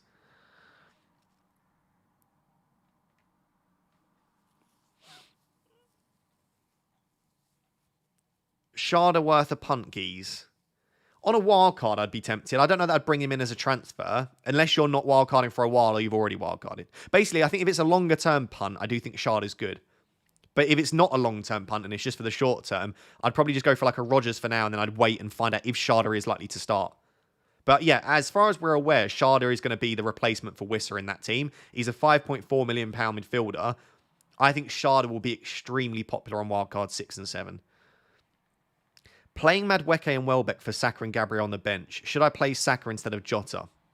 Nah, I'd probably start Jota ahead of Saka this week. Also brought in McNeil for Smith Rowe as a 2-week punt. Yeah, fair enough. McNeil's assist threat is extremely good. He's just not got much goal threat. I have Isak, Maniz, Jota, 2.3 in the bank and 2 free transfers. What to do if there's no leaks? I've got the same kind of team and situation, and I'm going to do Isak and Maniz to Watkins and Calvert-Lewin. So that's probably where I would go. Captain Haaland or Palmer? Palmer's probably a better captain for me this week. Saka and Isak to Salah and 8 million in the bank. Solanke? Solanke or Calvert-Lewin? Yeah, I'd go Solanke if you've got the money and you have a good feeling about him. I really like Solanke. I guess you could go Jackson as well, but I like Solanke more. Speaking of, Darcy says Jackson to Solanke this week, or bank the transfer and do Palmer and Matoma to Saka and then Burmo next week. I think overall, whilst I think there is a chance, that, by the way, I think there is a small chance Jackson doesn't start this week. I think Nkunku could start. I think banking the transfer and allowing yourself to do Saka and Burmo in for next week for free, that feels like a better use of transfers. So I would probably do that, Darcy. Paul says, bench 2 of Gvardiol, Gabriel, Fass and Harwood Bellis. I would be tempted to just bench Fass and Harwood Bellis and just start your 2 very good defenders. But like I'm starting Greaves, so there is the temptation to start a defender from a weaker defence with a better fixture. It's up to you how you foresee the game going, I guess. Why aren't you wildcarding in 6? I might still wildcard in 6, but I've already got 2 Arsenal and Gabriel and Saka. I've already got triple Liverpool, who have Wolves away, which is a really good fixture. I've got Rodgers, who has Ipswich. And then I'll have, after making the transfers, Watkins, who has Ipswich. and I'll have Calvert-Lewin, who's got Crystal Palace. No, he's not got Crystal Palace. Who's he got? Who's Calvert? Yeah, Crystal Palace. So my team actually looks really good in game week 6. So I just feel like it's rushing the wild card 1 week early. The only reason I'd be tempted is if I get more injuries and issues. Let's say I pick up 2 or 3 injuries, and or if Haaland just looks a joke again and gets like another 2 or 3 goals, I might just have to bite the bullet and just bring him in.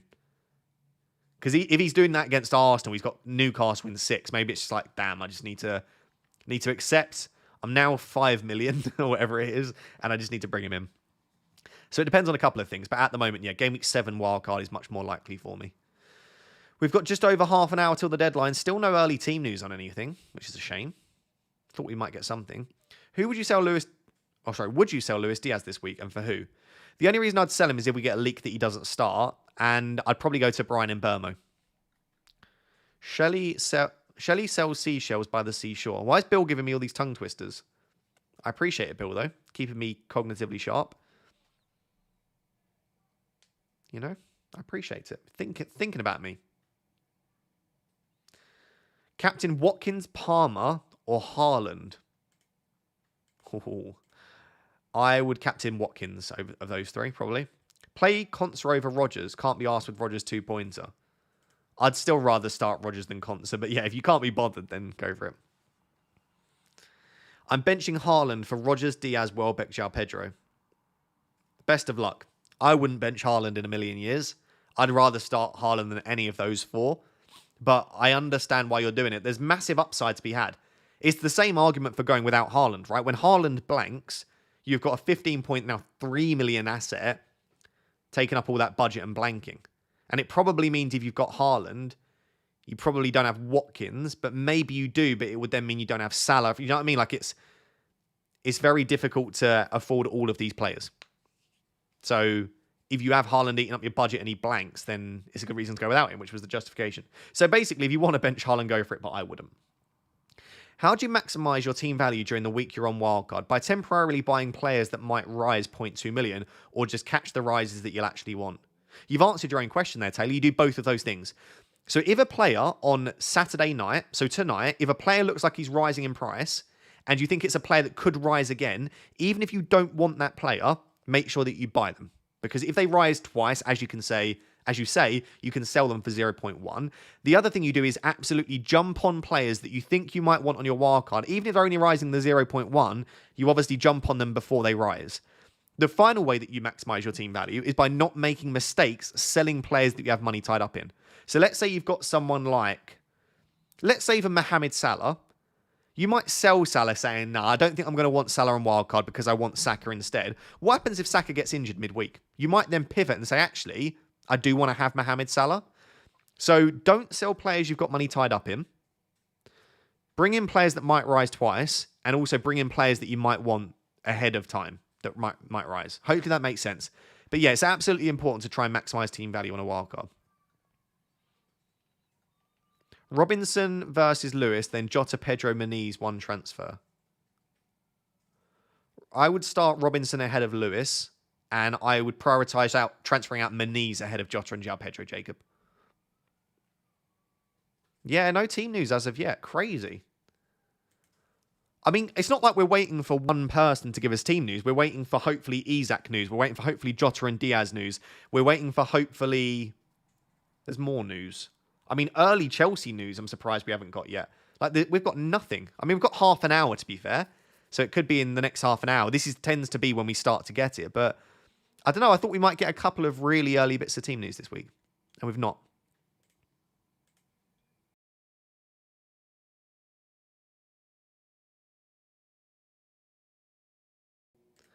Lazy FPL say they won't be getting team news. Oh, is that what someone meant? Sorry. Let me bring that up if that's what they've said.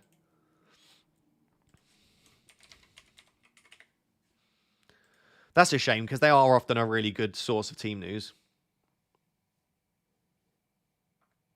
Okay.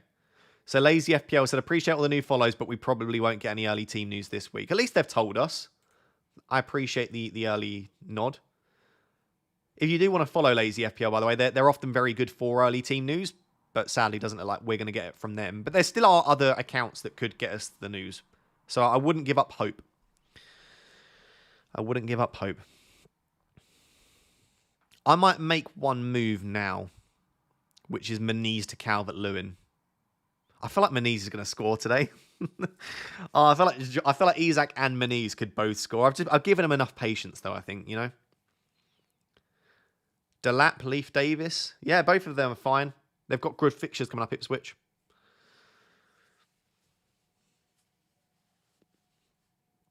I have Isak, Meniz, and João Pedro and 2 free transfers. What should I do? I'd prioritise selling Isak and Meniz ahead of João Pedro. I think João Pedro will start. Does Alisson start? It doesn't sound good. My prediction right now is no, Alisson won't start. But I've got no early team news. That's just a prediction. Are you sure Meniz is starting this week? No, I don't think he will. Murphy's Law, Meniz scores. Yeah, literally. Every time I hear Murphy's Law, I want to watch Interstellar. What a film Interstellar is. It's just made by the score or the soundtrack, whatever you want to call it. Unbelievable. The app is lagging already. Don't tell me that. Imagine if I get bloody locked out of making moves and I'm stuck with Meniz and Isak. Jesus. Will Calvert-Lewin play? I hope so. Yeah, I love the respect for Interstellar. I'm getting to the point where if in doubt, do nothing. I've tried that already, Frosty. That doesn't work for me, but I do get you in. Inception is better than Interstellar. I won't disagree, but I will say that I think Interstellar is No, do I? No, do you know what? I think probably Inception is a better film than Interstellar, but I prefer Interstellar slightly more. But they are 2 Christopher Nolan bangers. Anything Christopher Nolan creates, other than I didn't love Tenet. Tenet was a bit meh. Like The Prestige, Memento, like Christopher Nolan just bangs out The Dark Knight, like he just bangs out films for fun. Didn't like Tenet. Sadly. Poll. No, we're not doing a poll about Inception Interstellar. We'll do that after the deadline. Stick around after 11 a.m. and we'll do an Interstellar Inception poll. Prestige is crap. No. The Prestige is brilliant. I love that film. You need to watch it a couple of times, I think. Anyway, sorry, you keeping Isak? No, I think I'm going to sell Isak at the moment. I was hoping that we'd get news, though, which should make it a little bit easier. Would you start Nketiah over João Pedro? Probably not.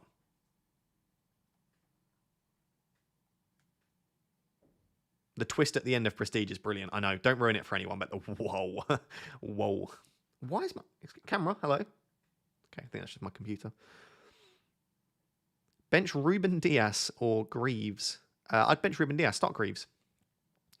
Do we get to the point now where we think because Newcastle probably travelled last night and we didn't see Isak in the hotel video, he's not travelled?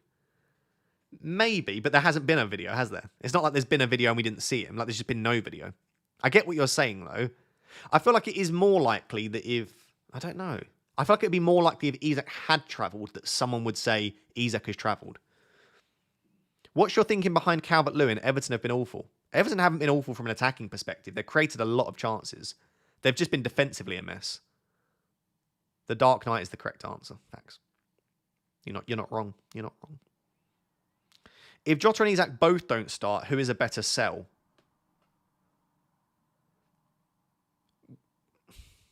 Oh, it depends on so many things. Like, probably Isak's the better sell because I prefer the forwards at the moment. And also, Isak is because he's injured. Jota's just because he's getting rested or rotated, you'd imagine. So probably Isak is the better sell rather than Jota. At least Jota will probably get minutes off the bench.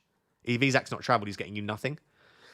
Dashmate says Pope, Greaves, Dunk, Trent, Ahmad, Smith Rowe, Kulusevski, Diaz, Salah captain, Isak Haaland. 0.5 in the bank, 1 free transfer, 140k rank. That's a great rank at this point. I'd probably roll the transfer in all honesty. Yeah, you've got Isak, but I mean, you could do Isak to... You don't have enough to do Isak to Watkins, do you? Not quite. You could do Isak to Solanke or Calvert-Lewin, but otherwise, it's not a bad team. I'd maybe roll the transfer. In fact, I probably would. Unless you want to get... You've already got Kulusevski, so... Isak didn't train yesterday. Who said this, though? I've not actually seen confirmation of that. Is this the final team, Rossi boy? Absolutely not. I'm probably going to use two free transfers. I've just not made my transfers yet. I'll be making my transfers in the next 20 minutes. Oppenheimer was also very good. Yeah, Oppenheimer was one that grew on me over time. When I watched Oppenheimer live, it wasn't that I didn't enjoy it. I just didn't appreciate how good it was until after when I reflected upon it. And I was like, damn, that is some film. Anyway, stop talking about films and Christopher Nolan. It gets me so excited.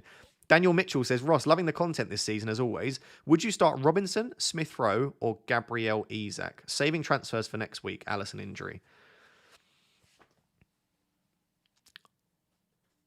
I would start Robinson and Smith Rowe. Maybe if you want to spread the risk a little bit and you don't want to fully back Fulham, maybe you go Gabriel and Smith Rowe. I would definitely start Smith Rowe ahead of Isak for me. Is Trent a viable captain this week? Trent's always a viable captain. My issue with captaining a defender is, say, like, Kanate slips on the ball and just makes a stupid mistake or passes the ball to one of their forwards and he scores. And I'm not saying I think Kanate will do that. A mistake from another player basically kills Trent's chances of hauling. Because I know he can go out there and get a goal or an assist, but for Trent to go big, you need a clean sheet and an attacking return. And the clean sheet isn't really fully within Trent's control. And I also think, given that Alisson might not start, there are probably slightly better captaincy options this week. But yeah, each week is absolutely okay as a captain Trent. He's got so much attacking threat. Meniz... Oh, I did that one, didn't I? Did I? Meniz, Isak, Jota with one free transfer, no money, what to do? Yeah, I would remove Meniz, definitely. And then Isak, depends who you've got on the bench for cover. If you've got no bench, maybe remove Isak for a hit. If you've got bench cover, maybe you just keep him. Mr. Unico says, start Gabriel or Gvardiol.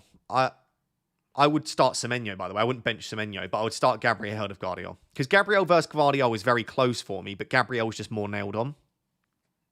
So I feel more comfortable saying start Gabriel. My captain is on Trent. There's no one better in my team. Best of luck, Frosty. It could go really well. Start Isak with Smith Rowe on the bench, or Isak to Solanke and bench Smith Rowe. Starting Jota, so also minutes risk. Wildcard game week 6.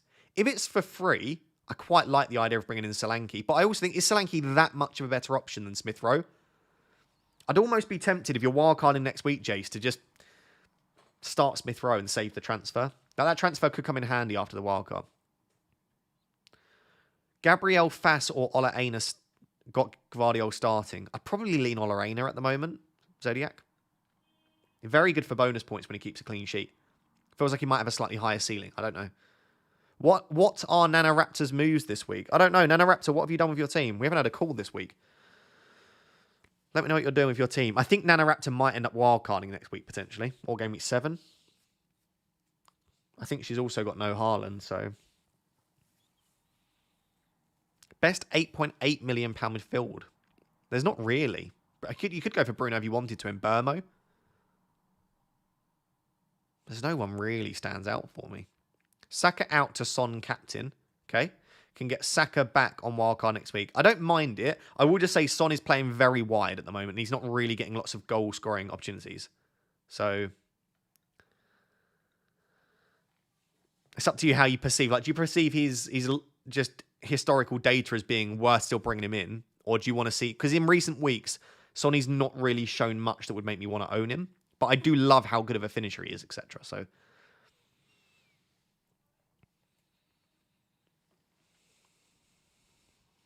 Is Isak playing? We've still not got anything.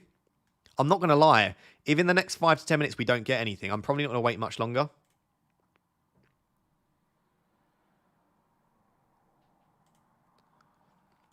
I'm very surprised. I don't know, I'm sorry, I'm sorry for like the silence. I was just scrolling to see if I could see anything on my... I really can't see any news. What about Mrs. Raptor? Mrs. Raptor, are you rolling the transfer? She's going to post her team in a second, but yeah, she's rolling the transfer this week. Sorry, I've been working. Yeah, she's working over there. Dave says, got Wisser on my wildcard last week. Pain. That is a lot of pain because he's actually brilliant, and that's such a shame. Selling Salah to Saka next week will give me 8.3 for a Wisser replacement. Havertz or maybe Solanke Jackson. Oh, next week I'd absolutely be all over Havertz. Don't even care if he's playing a deeper role. He's just a baller. He scores goals. Yeah, next week that is absolutely a Havertz transfer. 100%. Start Robinson or Saliba. Robinson.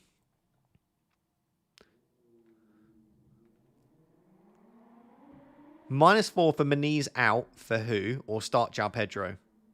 I'll probably start João Pedro. Yeah, I'll probably start João Pedro. Jake with a super chat but no message. Thank you very much, Jake. Sorry there's no message attached. Start Robinson or Mazraoui. Still think Robinson there. I might just start Greaves. Why not? You know? Why not? I'm going to start Greaves. I need something. And maybe that Greaves 15-pointer is going to be the thing that boosts me up the ranks. Now, will I want to die when Robinson hauls? Yes. Yes, I will. Who are you starting? Gabriel or Robinson? Who are you starting? You're starting Gabriel. Oh dear. Probably should start Gabriel then. She knows what she's doing. Why Greaves over Robinson? Vibes. Clean sheet percentage is slightly better for Greaves. And I can envision a Greaves bullet header. It's in my brain. I don't think this is useful and possibly tells us nothing new, but some journo says Howe has to make a call on Tonali and Isak today. I do wonder if Isak genuinely is a proper doubt and they're not sure. Like, sometimes Howe lies and he knows, but he might genuinely not know with Isak. It might really be a last-minute late call. Raptor, if Isak didn't travel, someone would have leaked it by now, right? There's no way no one would know. You could flip that on its head, though, Zodiac, and say if Isak did travel, someone would know. I feel like we haven't got any news either way. Bro said vibes. Sometimes you've got to make decisions based on vibes. Havertz to Calvert-Lewin next week got 3 free transfers to get in 3 Arsenal. I'd be tempted to just keep Havertz, in all honesty. Like, because that's 2 transfers you're booking in then to remove an Arsenal to bring an Arsenal back in. Trent starts. Nice. Who said that? The Evening Chronicle said Isak has travelled. The Evening Chronicle. Is that what they are on Twitter? I really don't want Isak to travel because then that makes it more difficult for me. Evening Chronicle. Or is it this? This clearly isn't it. I don't know where I'm finding it. I don't know. I thought we might get some stuff, but maybe not.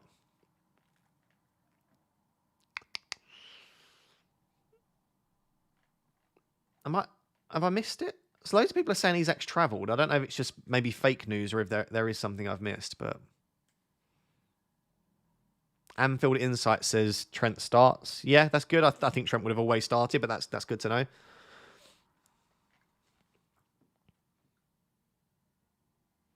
Evening Chronicle is a newspaper. Yeah, but I assume they would have a Twitter account. No, maybe not. Anyway, I don't want to know because I want to sell Isak. I think because I want Watkins.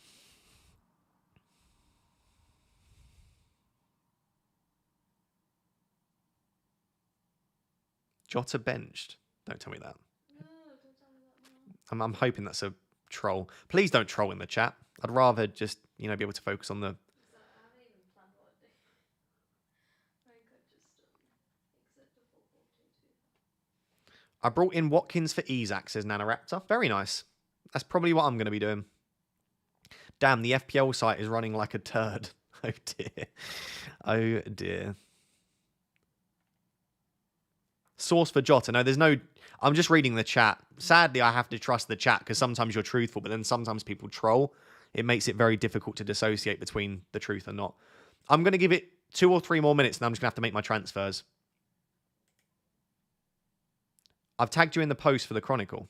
Cool, thanks.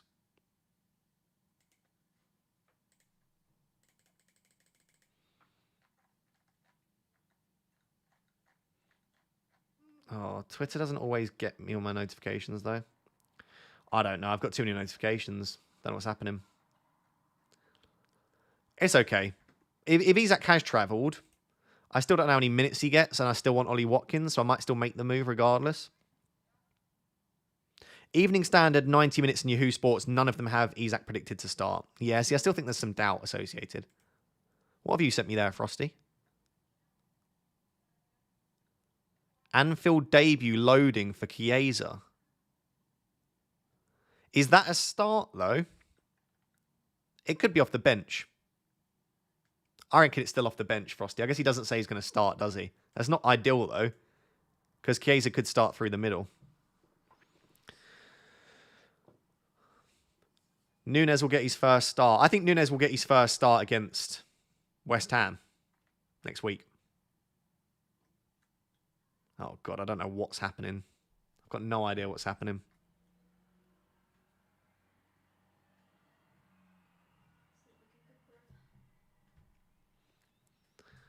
No transfers for you. No, I'm going to make 2 transfers.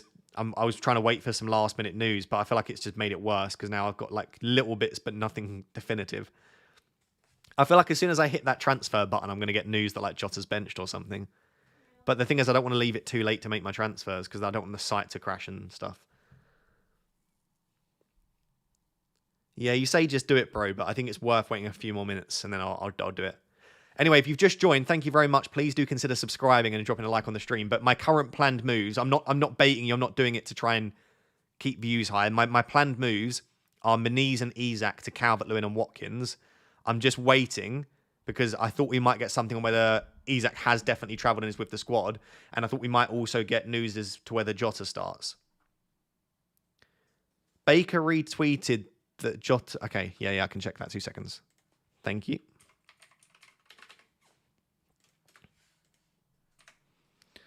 Sorry, I'm just trying to find out team news. If you see me go quiet. A guy called James Wathland has just tweeted that Jota starts. But I don't know how reliable that is. He's got 8,000 followers, but I've never seen him before. He follows me. Don't know if that means anything.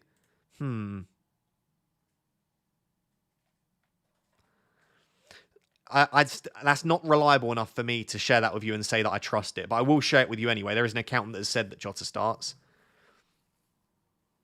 He's not reliable. I'm a Liverpool fan. Not reliable. Okay, then I take it back. The issue is we've got so many people in the chat and on Twitter saying fake stuff. So it doesn't help. You guys are not helping in the chat because I'm just in all sorts and I don't know what to read out and what to not read out. Baker retweeted it. I know Baker retweeted it, but unless Baker knows the man personally, then Baker might have just retweeted it to share. I don't know. 2 accounts have said that Jota starts. Okay. FPL Brandon says that Isak's in the squad. But Brandon doesn't have team news, does he? He's just probably guessing. Unless I'm wrong. Maybe he does.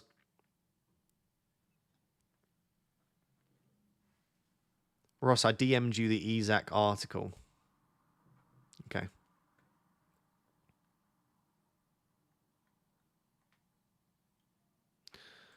I'm just reading this article. So there was an article from the Chronicle Live. Went live at 6 a.m. this morning.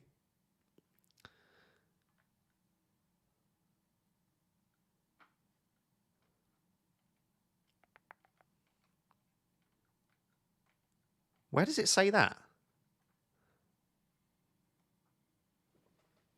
I can't see it.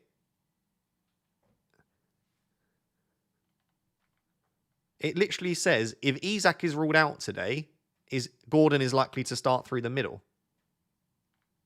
Unless I've been sent the wrong article here. The article that everyone's quoting doesn't say that he's travelled, does it? Am I wrong? It's probably not ideal me trying to read an article on a live stream, but I'm not seeing that as a... That article doesn't confirm anything. I read it earlier. So people are quote retweeting an article that if you literally read the article, it doesn't say that he's travelled. Okay. Fine. You're not wrong, Ross. It's clickbait. Okay. People just need to read the article. Yeah, camera lag. Sorry, yeah, my computer's overheating and struggling. It's because I'm doing loads of stuff. I just think, considering the doubt and considering how good I think Watkins is for the next 2 weeks, I'm probably going to do it. Do you know what? I'm just going to make my moves now. I don't think there's any point in me waiting much longer. So the planned moves at the moment is Meniz and Isak, Calvert-Lewin and Watkins. And I think just given we know what the site can be like, we know how much it can lag and stuff, I just think I probably want to get those moves made ASAP.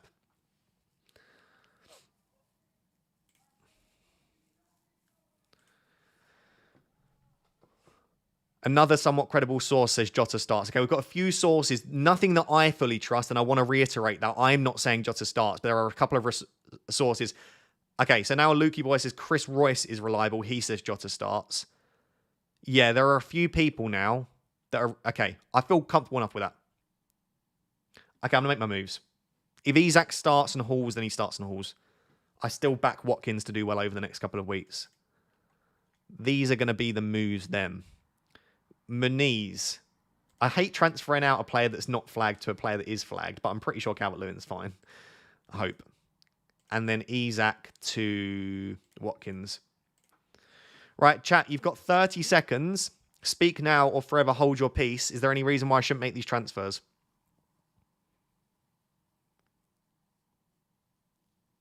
Muniz to Calvert-Lewin, Isak to Watkins. I am very tempted by Solanke, but I think I just want to go with this. This has been my gut feeling all week. This is my gut feeling all week. Ahmad or Rodgers? I'd still go Rodgers probably. Do it, do it, do it. Oh, most people are saying do it. I'm going to confirm, and as soon as I hit confirm, I know for a fact I'm going to get some news, but here we go. Confirm transfers. Done. Watkins gets the vice. Make transfers. Save team. Bish bash bosh. Team's looking a lot better, although I still don't like that flag on Calvert-Lewin. It's a bit ugly. Let me just screenshot the team on my phone. I'd rather just get it done than run the risk of anything happening and then not being able to do it. DCL will pull up in the warm-up. Okay, here's the next question then. Just in case Calvert-Lewin doesn't feature for whatever reason. Robinson or Gabriel, who should be first sub? Robinson or Gabriel? Isak hat-trick would be peak FPL. Yeah, it probably will be. It probably will. If I was you, I'd keep Isak because I've just sold him. Trust yourself, Rossi boy. You're the man. Thank you so much. I appreciate it.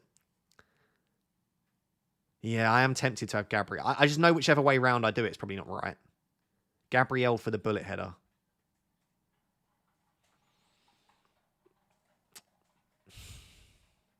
I think I'm going to keep it like this. Oh, I'm still tempted to start one of them, though, and not start Greaves. I don't know.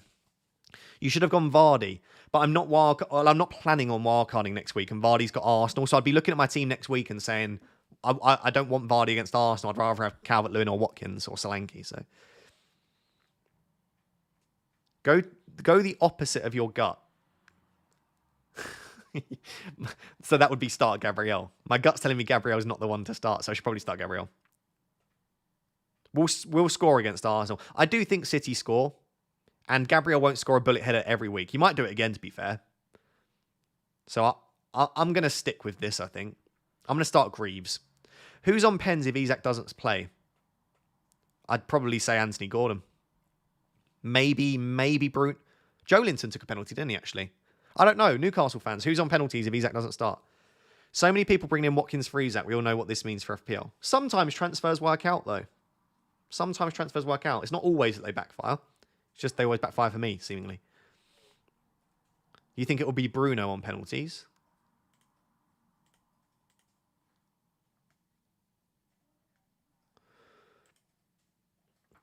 FPL Olympian has confirmed that Isak has travelled. Fair. Does he get early team news? People just take random guesses on 50-50. Like, Isak has either travelled or not. So by tweeting that Isak has travelled or not travelled, you're likely to get it right. We are as likely to get it right as you are to get it wrong. So I think people just go for it in the hope, and then they say, look, I was correct. Unless someone's tweeting out the entire team ahead of time, I don't really trust that they're that reliable. But anyway, Isak might have travelled. I still think that Watkins is a great pick this week, and it was for free. And next week, Isak's got Man City and Watkins has Ipswich. So I feel pretty comfortable over the next 2 weeks that I think Watkins is a better pick.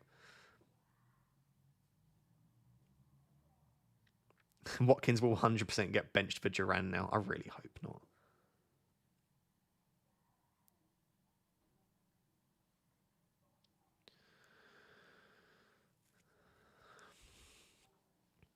Bro, Captain Watkins, Haaland, or Trent? I think Watkins from those options there, but maybe Haaland for safety of minutes.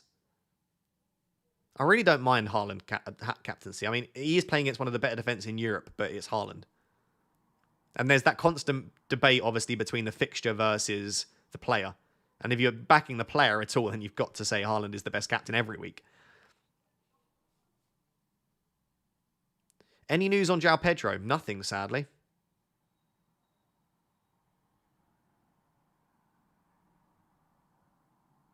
Watkins had a knock on the game on Tuesday. He's been in team training, and according to Emery, it wasn't a knock. It was just a planned substitution to give him some rest. Yeah, lots of people reporting that Jota starts. So the only early team news we have is a few people have reported that Isak's travelled. So no one that I fully trust, but 5 or 6 accounts are saying Isak's travelled. And also 3 or 4 Liverpool accounts are saying that Jota starts this morning. There was one other source, Frosty. There were 3 sources that said Jota starts this morning. And one of them was fairly reliable, apparently. I forgot what his name was, but we've not got anything fully reliable. Jota starts according to Anfield Insights. I do trust him. He's very, very, very good, actually. Anfield Insight 9. Is that what the account's? This one? Jota starts. I'm not saying they're 100% accurate, but he has been extremely good in the past. I mean, I follow him because I, to some extent, trust what he's saying. So, yeah. I'd be pretty happy having and keeping Jota now, as a result. Oh, God, my computer's dying. Oh, dear. Just before the deadline as well. You've got, oh, by the way, less than 2 minutes till the deadline. Let me make sure that actually my team's set up. And the app and site are lagging big time, by the way. I'm going to start Greaves. You know what? I believe in the Greaves dream. I believe in the Greaves bullet header. Yeah, it's a fun pick. It's going to go horribly wrong. Greaves will get sent off. Robinson and Gabriel will return. And it will be yet another issue for me. Jota starts and he'll get an early sub. Yeah, this is the thing. I mean, he's not going to start every game, is he? Start Konsa or Lewis? Konsa. Saka or Minte? I'd start Saka. I'm starting Greaves over Lewis. Good luck, Darren. Gabriel might score. You can say that about literally any player that has ever played in the Premier League that they might score. Doesn't mean anything. Gvardiol or Meniz to start? Gvardiol. I'd start Gvardiol because I don't think Meniz will start himself. Isak or Semenyo? I'd probably start Isak now. People are saying he's travelled, so he'll probably start and smash it. Isak or João Pedro? I'd start João Pedro there. Is Isak with the squad? A few people are reporting that he's travelled, but I haven't seen anything fully reliable. My gut instinct is if that many people are reporting he's travelled, he probably has travelled. Bless you. Havertz or Smith Rowe? Probably Smith Rowe. Greaves or Harwood Bellis? Who would you bench? I'd start Greaves because I think he's got more attacking threat. And I think Ipswich are a slightly stronger defence. Hi, Ross. Is Minte starting? I've got no idea, but a few people predicting that he's going to be on the bench. I've panicked and rolled the transfer. Starting Isak, benched Meniz, captain Trent. Dear Lord, I'm going to be in pain this week. Oh, dear, Frosty. Good luck. No, starting Isak's probably the good play. Right, that is it. It is 11. We are locked in. The deadline is gone. The deadline is gone. And we can relax and talk about films and food. And I'm so hungry, as always. I captained Isak. Oh, God. I've just sold him. Can you hear that man screaming out there? He's absolutely effing and blinding. Someone did ask where my drug-fueled friend is. And if you're wondering, I've sadly a man that takes a lot of drugs and stands outside my building screaming his head off. Like screaming. And he's back. Most Saturday mornings he seems to come these days. Top off any time now. Yeah, don't you worry. Red Bull Mercedes in the mud this weekend. What has happened to Red Bull? Max Verstappen looks like... I was going to say looks like Logan Sargent. It's not quite that bad, but watching Max Verstappen struggle that much is wild.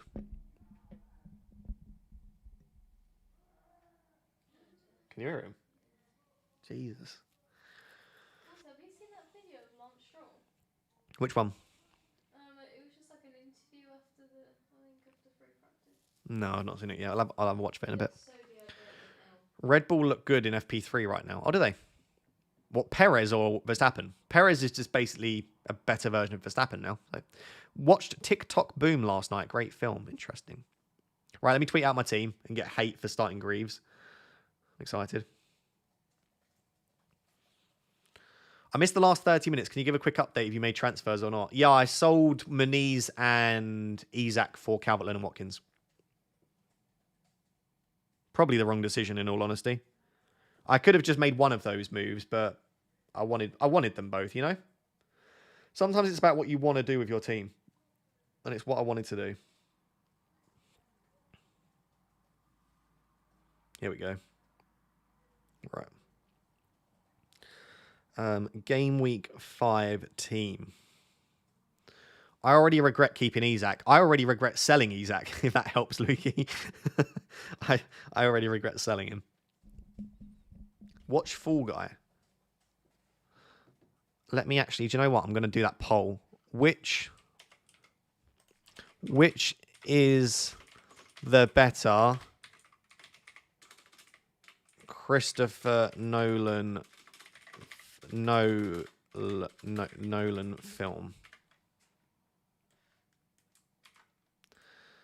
We've got Inception, Interstellar, and I'll add haven't dear Lord, haven't watched both. Don't care.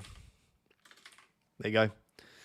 I'll be interested. I think most people will say Inception, but I think the main reason for that is I think Inception is just more popular. Prestige is mental. I would put Prestige in there, but people seem to disrespect it. Oppenheimer's better than Interstellar.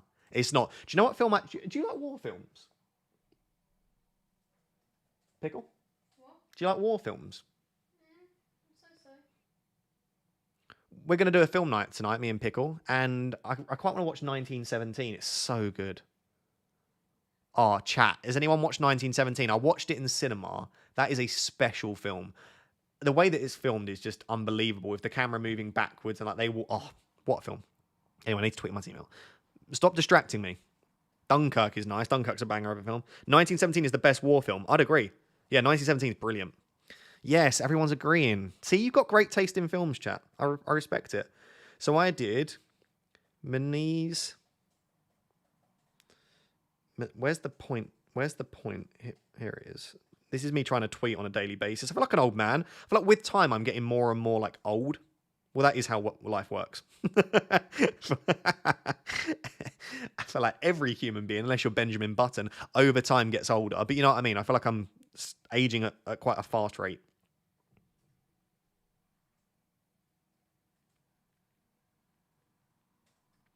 Use both free transfers. We'll Hacksaw Ridge. What is that?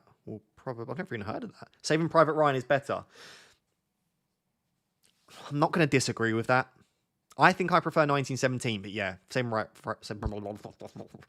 Private Ryan is good. This guy's studying a PhD. I feel like I'm getting older over time. Yeah, and what? Do you want to fight? I'll fight. We'll probably... Sorry, chat, it's taking me 20 years to send this because you keep distracting me. Stop it. We'll probably regret selling Isak, starting Greaves for the vibes. Yep. Good luck, everyone. Wildcard in Game Week 7 is the plan. I might end up wildcarding in Game Week 6, to be fair, but we'll see. I actually think I'll wildcard in 7. I'm ready to steal that 7 minutes. Copycat. Me. You forgot I was streaming then, didn't you? Muniz to Calvert-Lewin, Isak to Watkins. Use both free transfers. We'll probably regret selling Isak. Starting Greaves for vibes. There you go. Thank God. Right, I finally tweeted my team. That took 10 years. Hacksaw Ridge is elite. Watch Hacksaw Ridge. Hacksaw Ridge is unreal. Whoa. Why is everyone... What is Hacksaw Ridge? I've actually heard of Hacksaw. Have you? Why have I never heard of it? Is that embarrassing that I've not heard of it? I'm Googling it. One sec. Hacksaw Ridge. 2016 film. Oh, is that Andrew Garfield? We do love Andrew Garfield in this household. We was literally saying that the other day. Literally last night. Was it last night we said that? Yeah, I love Andrew Garfield. 8.1 on IMDb. Directed by Mel Gibson. How have I not heard of this film? I'm not necessarily saying I'm like a film nerd, but I tell you what then, maybe I watch that because I do really want to show you 1917 though. Okay. Yes, it's embarrassing. Pretty embarrassing. Oh my God, you're embarrassed. Okay. I mean, when I said, is it embarrassing? It was more of a rhetorical question. I wasn't looking for you to insult me, but thanks. Thanks a lot.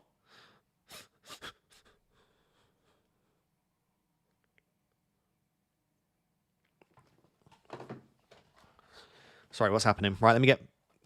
there was a couple of super chats. Ben Krellin's wildcard team for Game Week 5 is madness. I'll have a look in a second.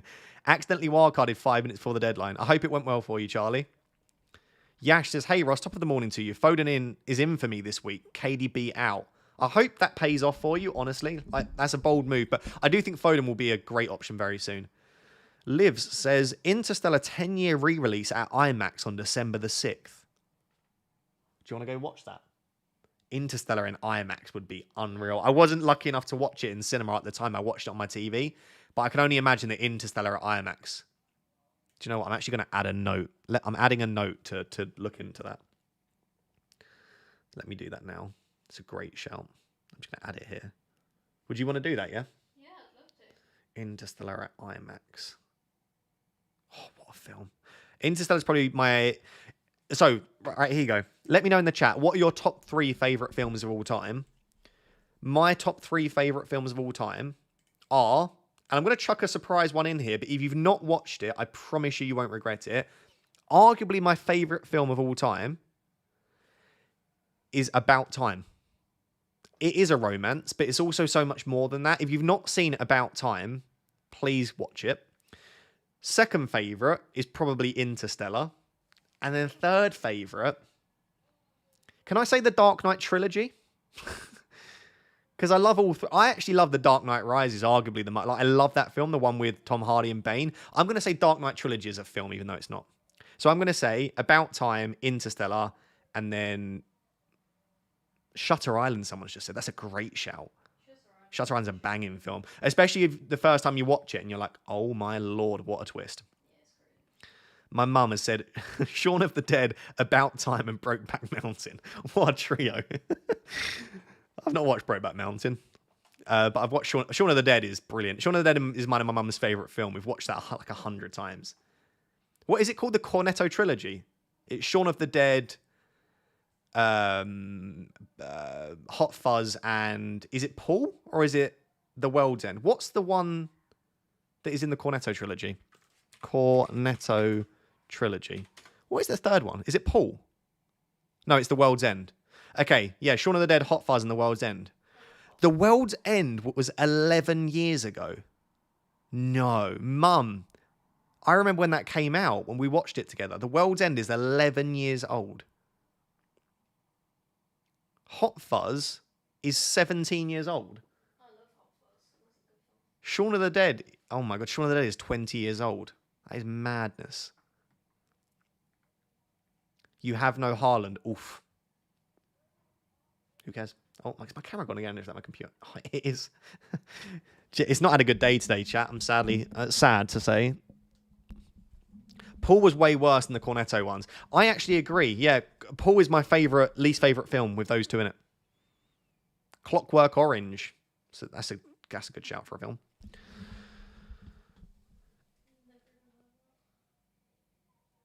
Oops, you was 7. I was 7 when we watched... what Hot Fuzz was that? No, I was 7 when we watched Shaun of the Dead. That's true. I was also about 8 when you showed me... What's it called? What's that film called? Why am I struggling to remember the name of the film? Nightmare on Elm Street. I was about 7 when you showed me Nightmare on Elm Street, Mum. So, terrible parenting. Untouchable. Or, let me try and do my French accent. Untouchable. That is a great French film, yes. Also, the reason I love that French film so much is that has Einaudi as the backing track. You'd enjoy that film, actually, just because it's beautiful. Of any film that uses Einaudi's music is a big thumbs up from me. If we're talking favourite artist of all time, Ludovico Einaudi. Get in my basket. Good Will Hunting.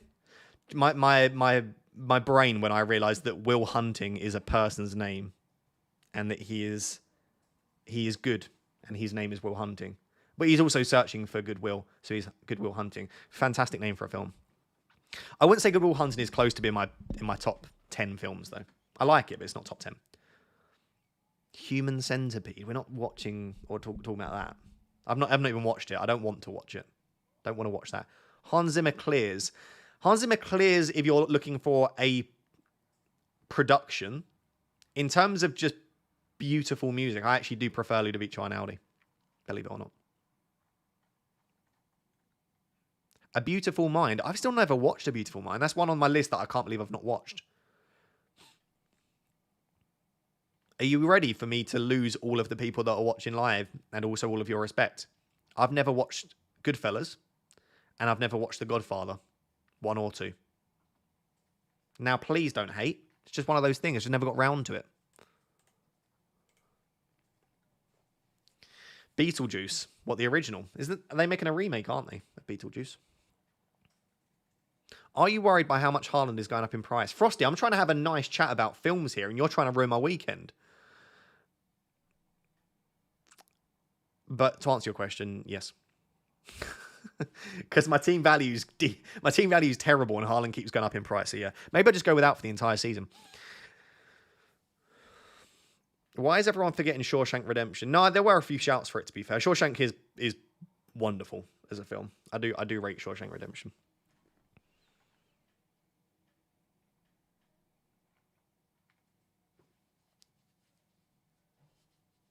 Do you know what other film I love? Philadelphia. American Beauty. Are they from the same era? Like older films. If we're talking older films, Philadelphia and American Beauty are both great films. Philadelphia is one of the only films I've ever cried at. Tom Hanks is some man. Did you know, here's a fun fact for you. If you've watched Captain Phillips, and don't worry, I won't ruin the film, but the final scene in Captain Phillips, when Tom Hanks cries, two things. Number one, Tom Hanks is actually crying. And number two, it was spontaneous. So it wasn't supposed to be that exact scene, but Tom Hanks basically broke down because of like the emotion of filming it all and all of that stuff. And then they rocked with it and they ran with it. It's a bit like the film in Django Unchained. What a film, by the way. The scene in Django Unchained where DiCaprio slams his hand on the desk with the skull. Most people know this, but when you know all that blood that's all over his hand, that's real. So he slammed his hand down and the prop split his hand open and he had blood everywhere. And apparently he just carried on rolling. But you can see the face of the people that he's filming with. They're kind of like, are you going to stop filming? By the way, because I watched a video on this. So back on the Django Unchained film, he spreads the blood all over this woman's face. Oh man, who does he spread it over? He spreads it over someone's face afterwards. Apparently they cut. So he splits his hand open, he bleeds everywhere. They close up the blood and then they put fake blood on and then he spreads that around the person's face. So, because everyone's like, oh my God, if that was real. No. Fight Club is a shout. I've not watched Fight Club as well. Another one. By the way, I watched Moneyball for the first time 3 days ago. I watched Moneyball for the first time. I really enjoyed it. It wasn't quite what I expected, but it was a really interesting film because it talks about the introduction of like data to sport, essentially, like relying on analytics as opposed to the eye test. It's basically Grass FC versus Analytics FC. So if you've not seen Moneyball before, I would recommend it if you like analytics and you like the idea of like how was data and formulas and stuff like that introduced to sport. Because basically that's what Brentford did to get to the stage they're at. Best sports movie, Ross. I mean, Moneyball was up there, really. Really enjoyed Moneyball. Can you react to Ben Crellin's wildcard? Yeah, sorry, my ADHD kicked in. I said I was going to do that, didn't I? And then I forgot. Ben Crellin.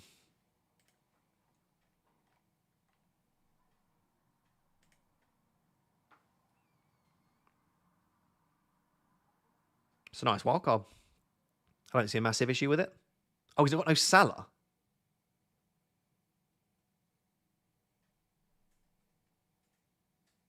Wait, what?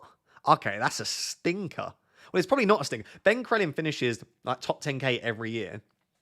But no Salah, no Haaland, spreading the funds, Son captain and triple Spurs. I want to understand. Like, I kind of do understand. Oh, God. Have you seen Ben Crellin's wildcard pickle? I've gone to it so once. Yeah, I would.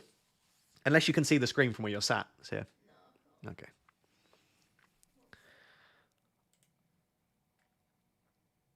What is that? What do you think, chat? I mean, yeah, it's vibes. Like I like it. He's gone full vibes. It's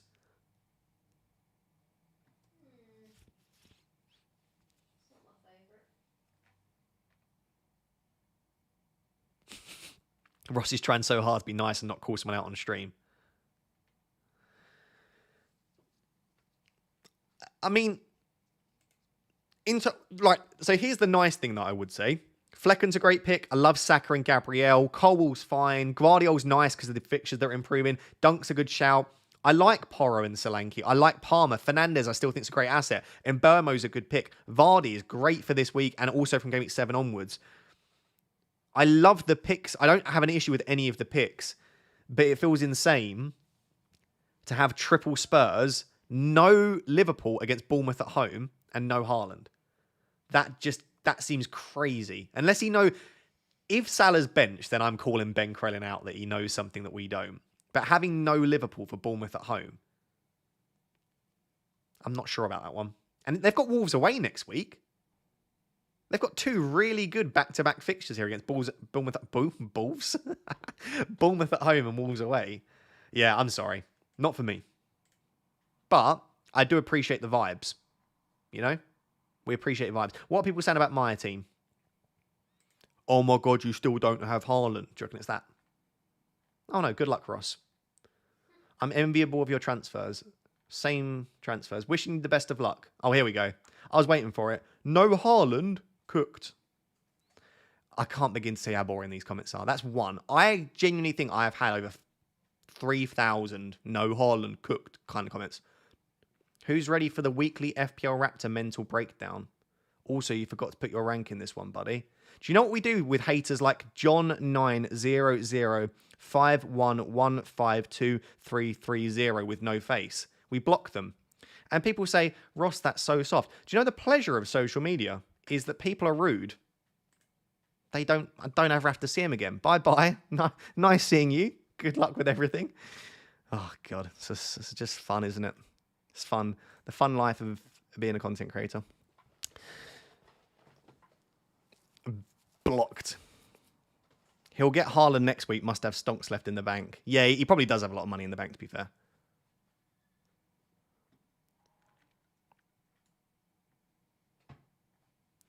Lineups are out. Oh, of course they are, aren't they? Yeah. I mean, Palmer will be starting, and that's pretty much it, isn't it? But let's have a look anyway. Chelsea.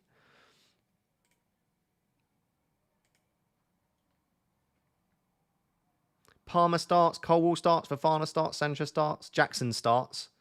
Okay, so this isn't the game that Nkunku gets to start, but I do think it is coming. Sancho starts is pretty cool. I saw actually someone said they took a punt on Sancho, so I hope that works out for you. So that's pretty much the 11 I think we expected. And then West Ham. Has my internet gone? Why is that not coming up when I type in West Ham? There we go. Yeah, Bowen starts. Mavropanos, Emerson, Paqueta. Don't think there's any massive surprises there. Yeah. I really hope Wan-Bissaka succeeds at West Ham. I think he's a great footballer at what he does. Wasn't quite right for Man United, but I do love him. Hope he does well. God, I'm so hungry again.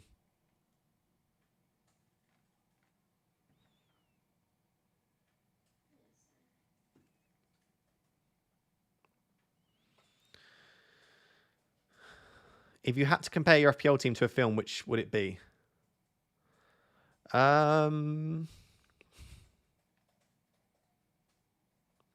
Pulp Fiction. Chaos.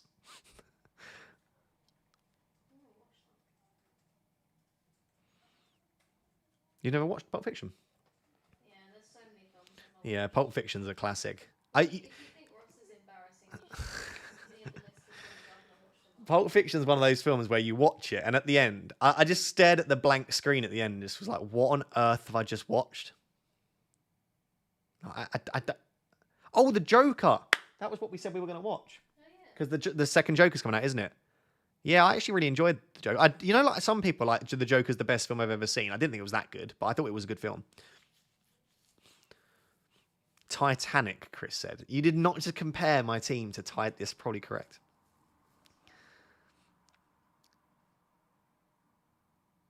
Tarantino in another league. Tarantino's probably the second best director of all time for me. I'm sorry to say, I do think it's Christopher Nolan, but...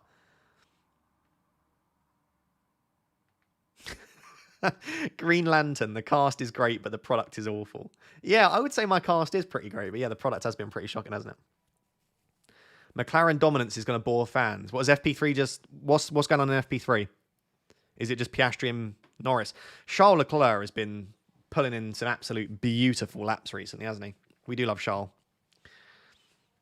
Dumb and Dumber? No. Did you like June? I've still not seen June, actually. That's another one that I've not really watched. I've really not watched enough films in recent years. I probably say I stopped watching films in like 2019, 20s when I just stopped really catching up with latest films. Ross is obsessed with Charles Leclerc. Did you literally pause your work just to type that? Oh, do you know what? Let me get my mug, actually. Be right back, chat. Oh, that's exactly what I was thinking. Oh my god, my legs. Ow, ow, ow. Chat, my legs have gone to sleep if you can hear me. Where is it? My legs. Ow, ow. Oh, chat, my legs went so to sleep.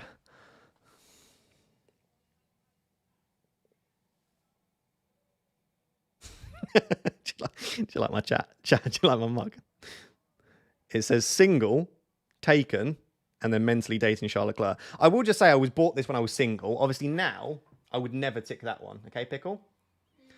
But when I was single, then this was the correct answer, technically. Did you just tweet? Tweet? I don't mean tweet. You know what I mean. The Octonauts. What is that? Norris 0.5 up on everyone. Went a 126.6. Last year's poll was 130.9. Dear Lord. Pickle would also tick that box, so it's fine. Nah, Pickle's more likely to like Carlos Sainz, probably. Salah starts according to Anfield Insights. Thank you for that, Frosty. What are you saying if Charles gave you the ultimatum, him or her? Oh, I would choose Charles, yeah. What? I said I'd choose Charles over you. What was I going to do? Can't remember what I was going to do. Damn. Would have been nice. Thoughts on Anchorman? Funny film. I like Lamp. I do like Anchorman. Yeah. Friend of mine has bagged a job as the McLaren social media manager and travels to each race. Oh, damn.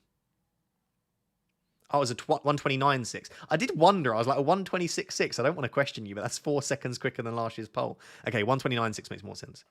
Do you cook for Pickle or just get takeout? Pickle, do I cook for you? Yeah, you do. I cooked twice. I cooked lunch for us yesterday and I cooked dinner as well. We had, for lunch, it wasn't a particularly healthy lunch, but we had a sausage, egg and bacon sandwich. I made that. And then for dinner, we had salmon and roast potatoes with broccoli. So I do cook. And then Pickle's going to cook a chili for me today.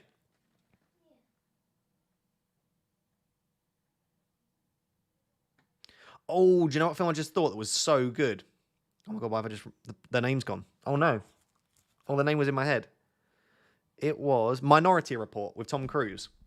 You know, where they see crimes before they happen. If you've not watched Minority Report, what a film. They see crimes before they happen, and like there's a department there, and like there's been no crime for the last however long because they see the crimes before they happen, and they prevent it from happening. And then the premise of the film is that they see that Tom Cruise is going to murder someone. And so he works for it, but then he has to go on the run because they know that he's going to kill someone, I think that's the premise of the film. But then there's the whole debate of if it hasn't actually happened, how can you arrest someone for a crime that they've not actually committed? But this obviously this thing. It would probably be better if it was done now because, you know, that was quite an old film. It would probably be better executed now, but I really enjoy it. You have to watch Hacksaw Ridge and get back to us next week. Do you know what? I will. I will. Speaking of old classic films that will probably be better executed now, have you seen The Day After Tomorrow? What a classic that is. Like the end of the world. It was one of the first end of the world films that I just loved. I used to watch The Day After Tomorrow. It was one of the first films that I had on Blu-ray. Do you remember back in the day when Blu-ray was a thing? It might still be a thing. But I remember I bought it on Blu-ray. It was like $14.99 at the time, which was like a lot of money. I say I bought it. My mum probably bought it for me, but yeah. Day After Tomorrow. That must be an old film now. That must have been like, what, like 2005? Day After Tomorrow. 2004. That was a good guess. Only 6.5 on IMDb. It's not awful, though. I loved it. Such a classic. That ain't an old film. 2004. It's 20 years ago, Claudette. It's now on Netflix. No, is it? Watched Day After Tomorrow the other night. Nice. Ross, is Salah not starting? Anfield Watch tweeted. Can you please check? Anfield... Oh, don't tell me that. No, because Anfield Insights just said that he is. And Anfield Watch. Oh, is this the account that tweeted the Chiesa thing? Oh, this? Yeah, debut doesn't mean starting. He can come off the bench. I think it just means he's in the squad and he's likely to be featuring. That's not a team leak or as far as I'm aware, I don't think that's team leak or team news or anything like that. Yeah, I think we're fine. Oh, the mouse button on my mouse just like snapped under my... That didn't sound good. I wasn't born. I was 7 years old in 2004. I'm 27. Believe it or not, despite the bald egg and despite the fact that I seem like I'm 100 years old. Super chat. So have I missed a super chat? Have you watched Eternal Sunshine of the Spotless Mind? No, I haven't, but I've heard good things. I'll have to add that to the list as well. Ross, Salah or Watkins captain this week? Oh, that was after the deadline. I still would have said Salah, but Watkins is fine. The Usual Suspects and Goodfellas has to be up there. I've heard really good things about Usual Suspects. Sadly, in trying to Google what it was about, someone ruined the ending. And I'm sure it's still a good film, but it sounds like the big twist is what you watch it for, so that's a shame. Never seen a wildcard team that needs post-non clarity. I assume that's about Ben Krellins. Funny. Can we have the 3 p.m. team news? More interested in that than the results. Yeah, I actually really do want the 3 p.m. team news.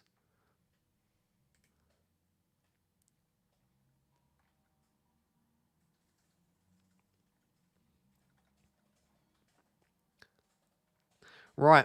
I'll tell you what, I'm so hungry. Can't go much longer. I used to go much longer than that. I used to go for another half an hour, but the hunger... It's because I don't eat breakfast, so I'm just starving at this stage. Thank you very much for being here. I appreciate you more than you know. Thank you for another wonderful stream, by the way. I really enjoyed today's stream. 2 transfers, Watkins and Calvert-Lewin. If either of them score, we're very happy. If Meniz or Isak score, well, that would just sum up my start to the season. I just want a green arrow. I'm not even asking for a big green arrow. Just give me a green colour, and I am happy. So yeah, thank you. Decision for tonight's film? Don't know. I'm kind of feeling a war film. So 1917 or Hacksaw Ridge could happen. Otherwise, something else. Do you know what? I might tweet it. Follow me over on X or on Instagram or whatever, and I might post what film we end up watching. But yeah, thank you very much. I appreciate you all. Have a wonderful weekend, and I will catch you tomorrow for a transfer plans video. See you later, guys.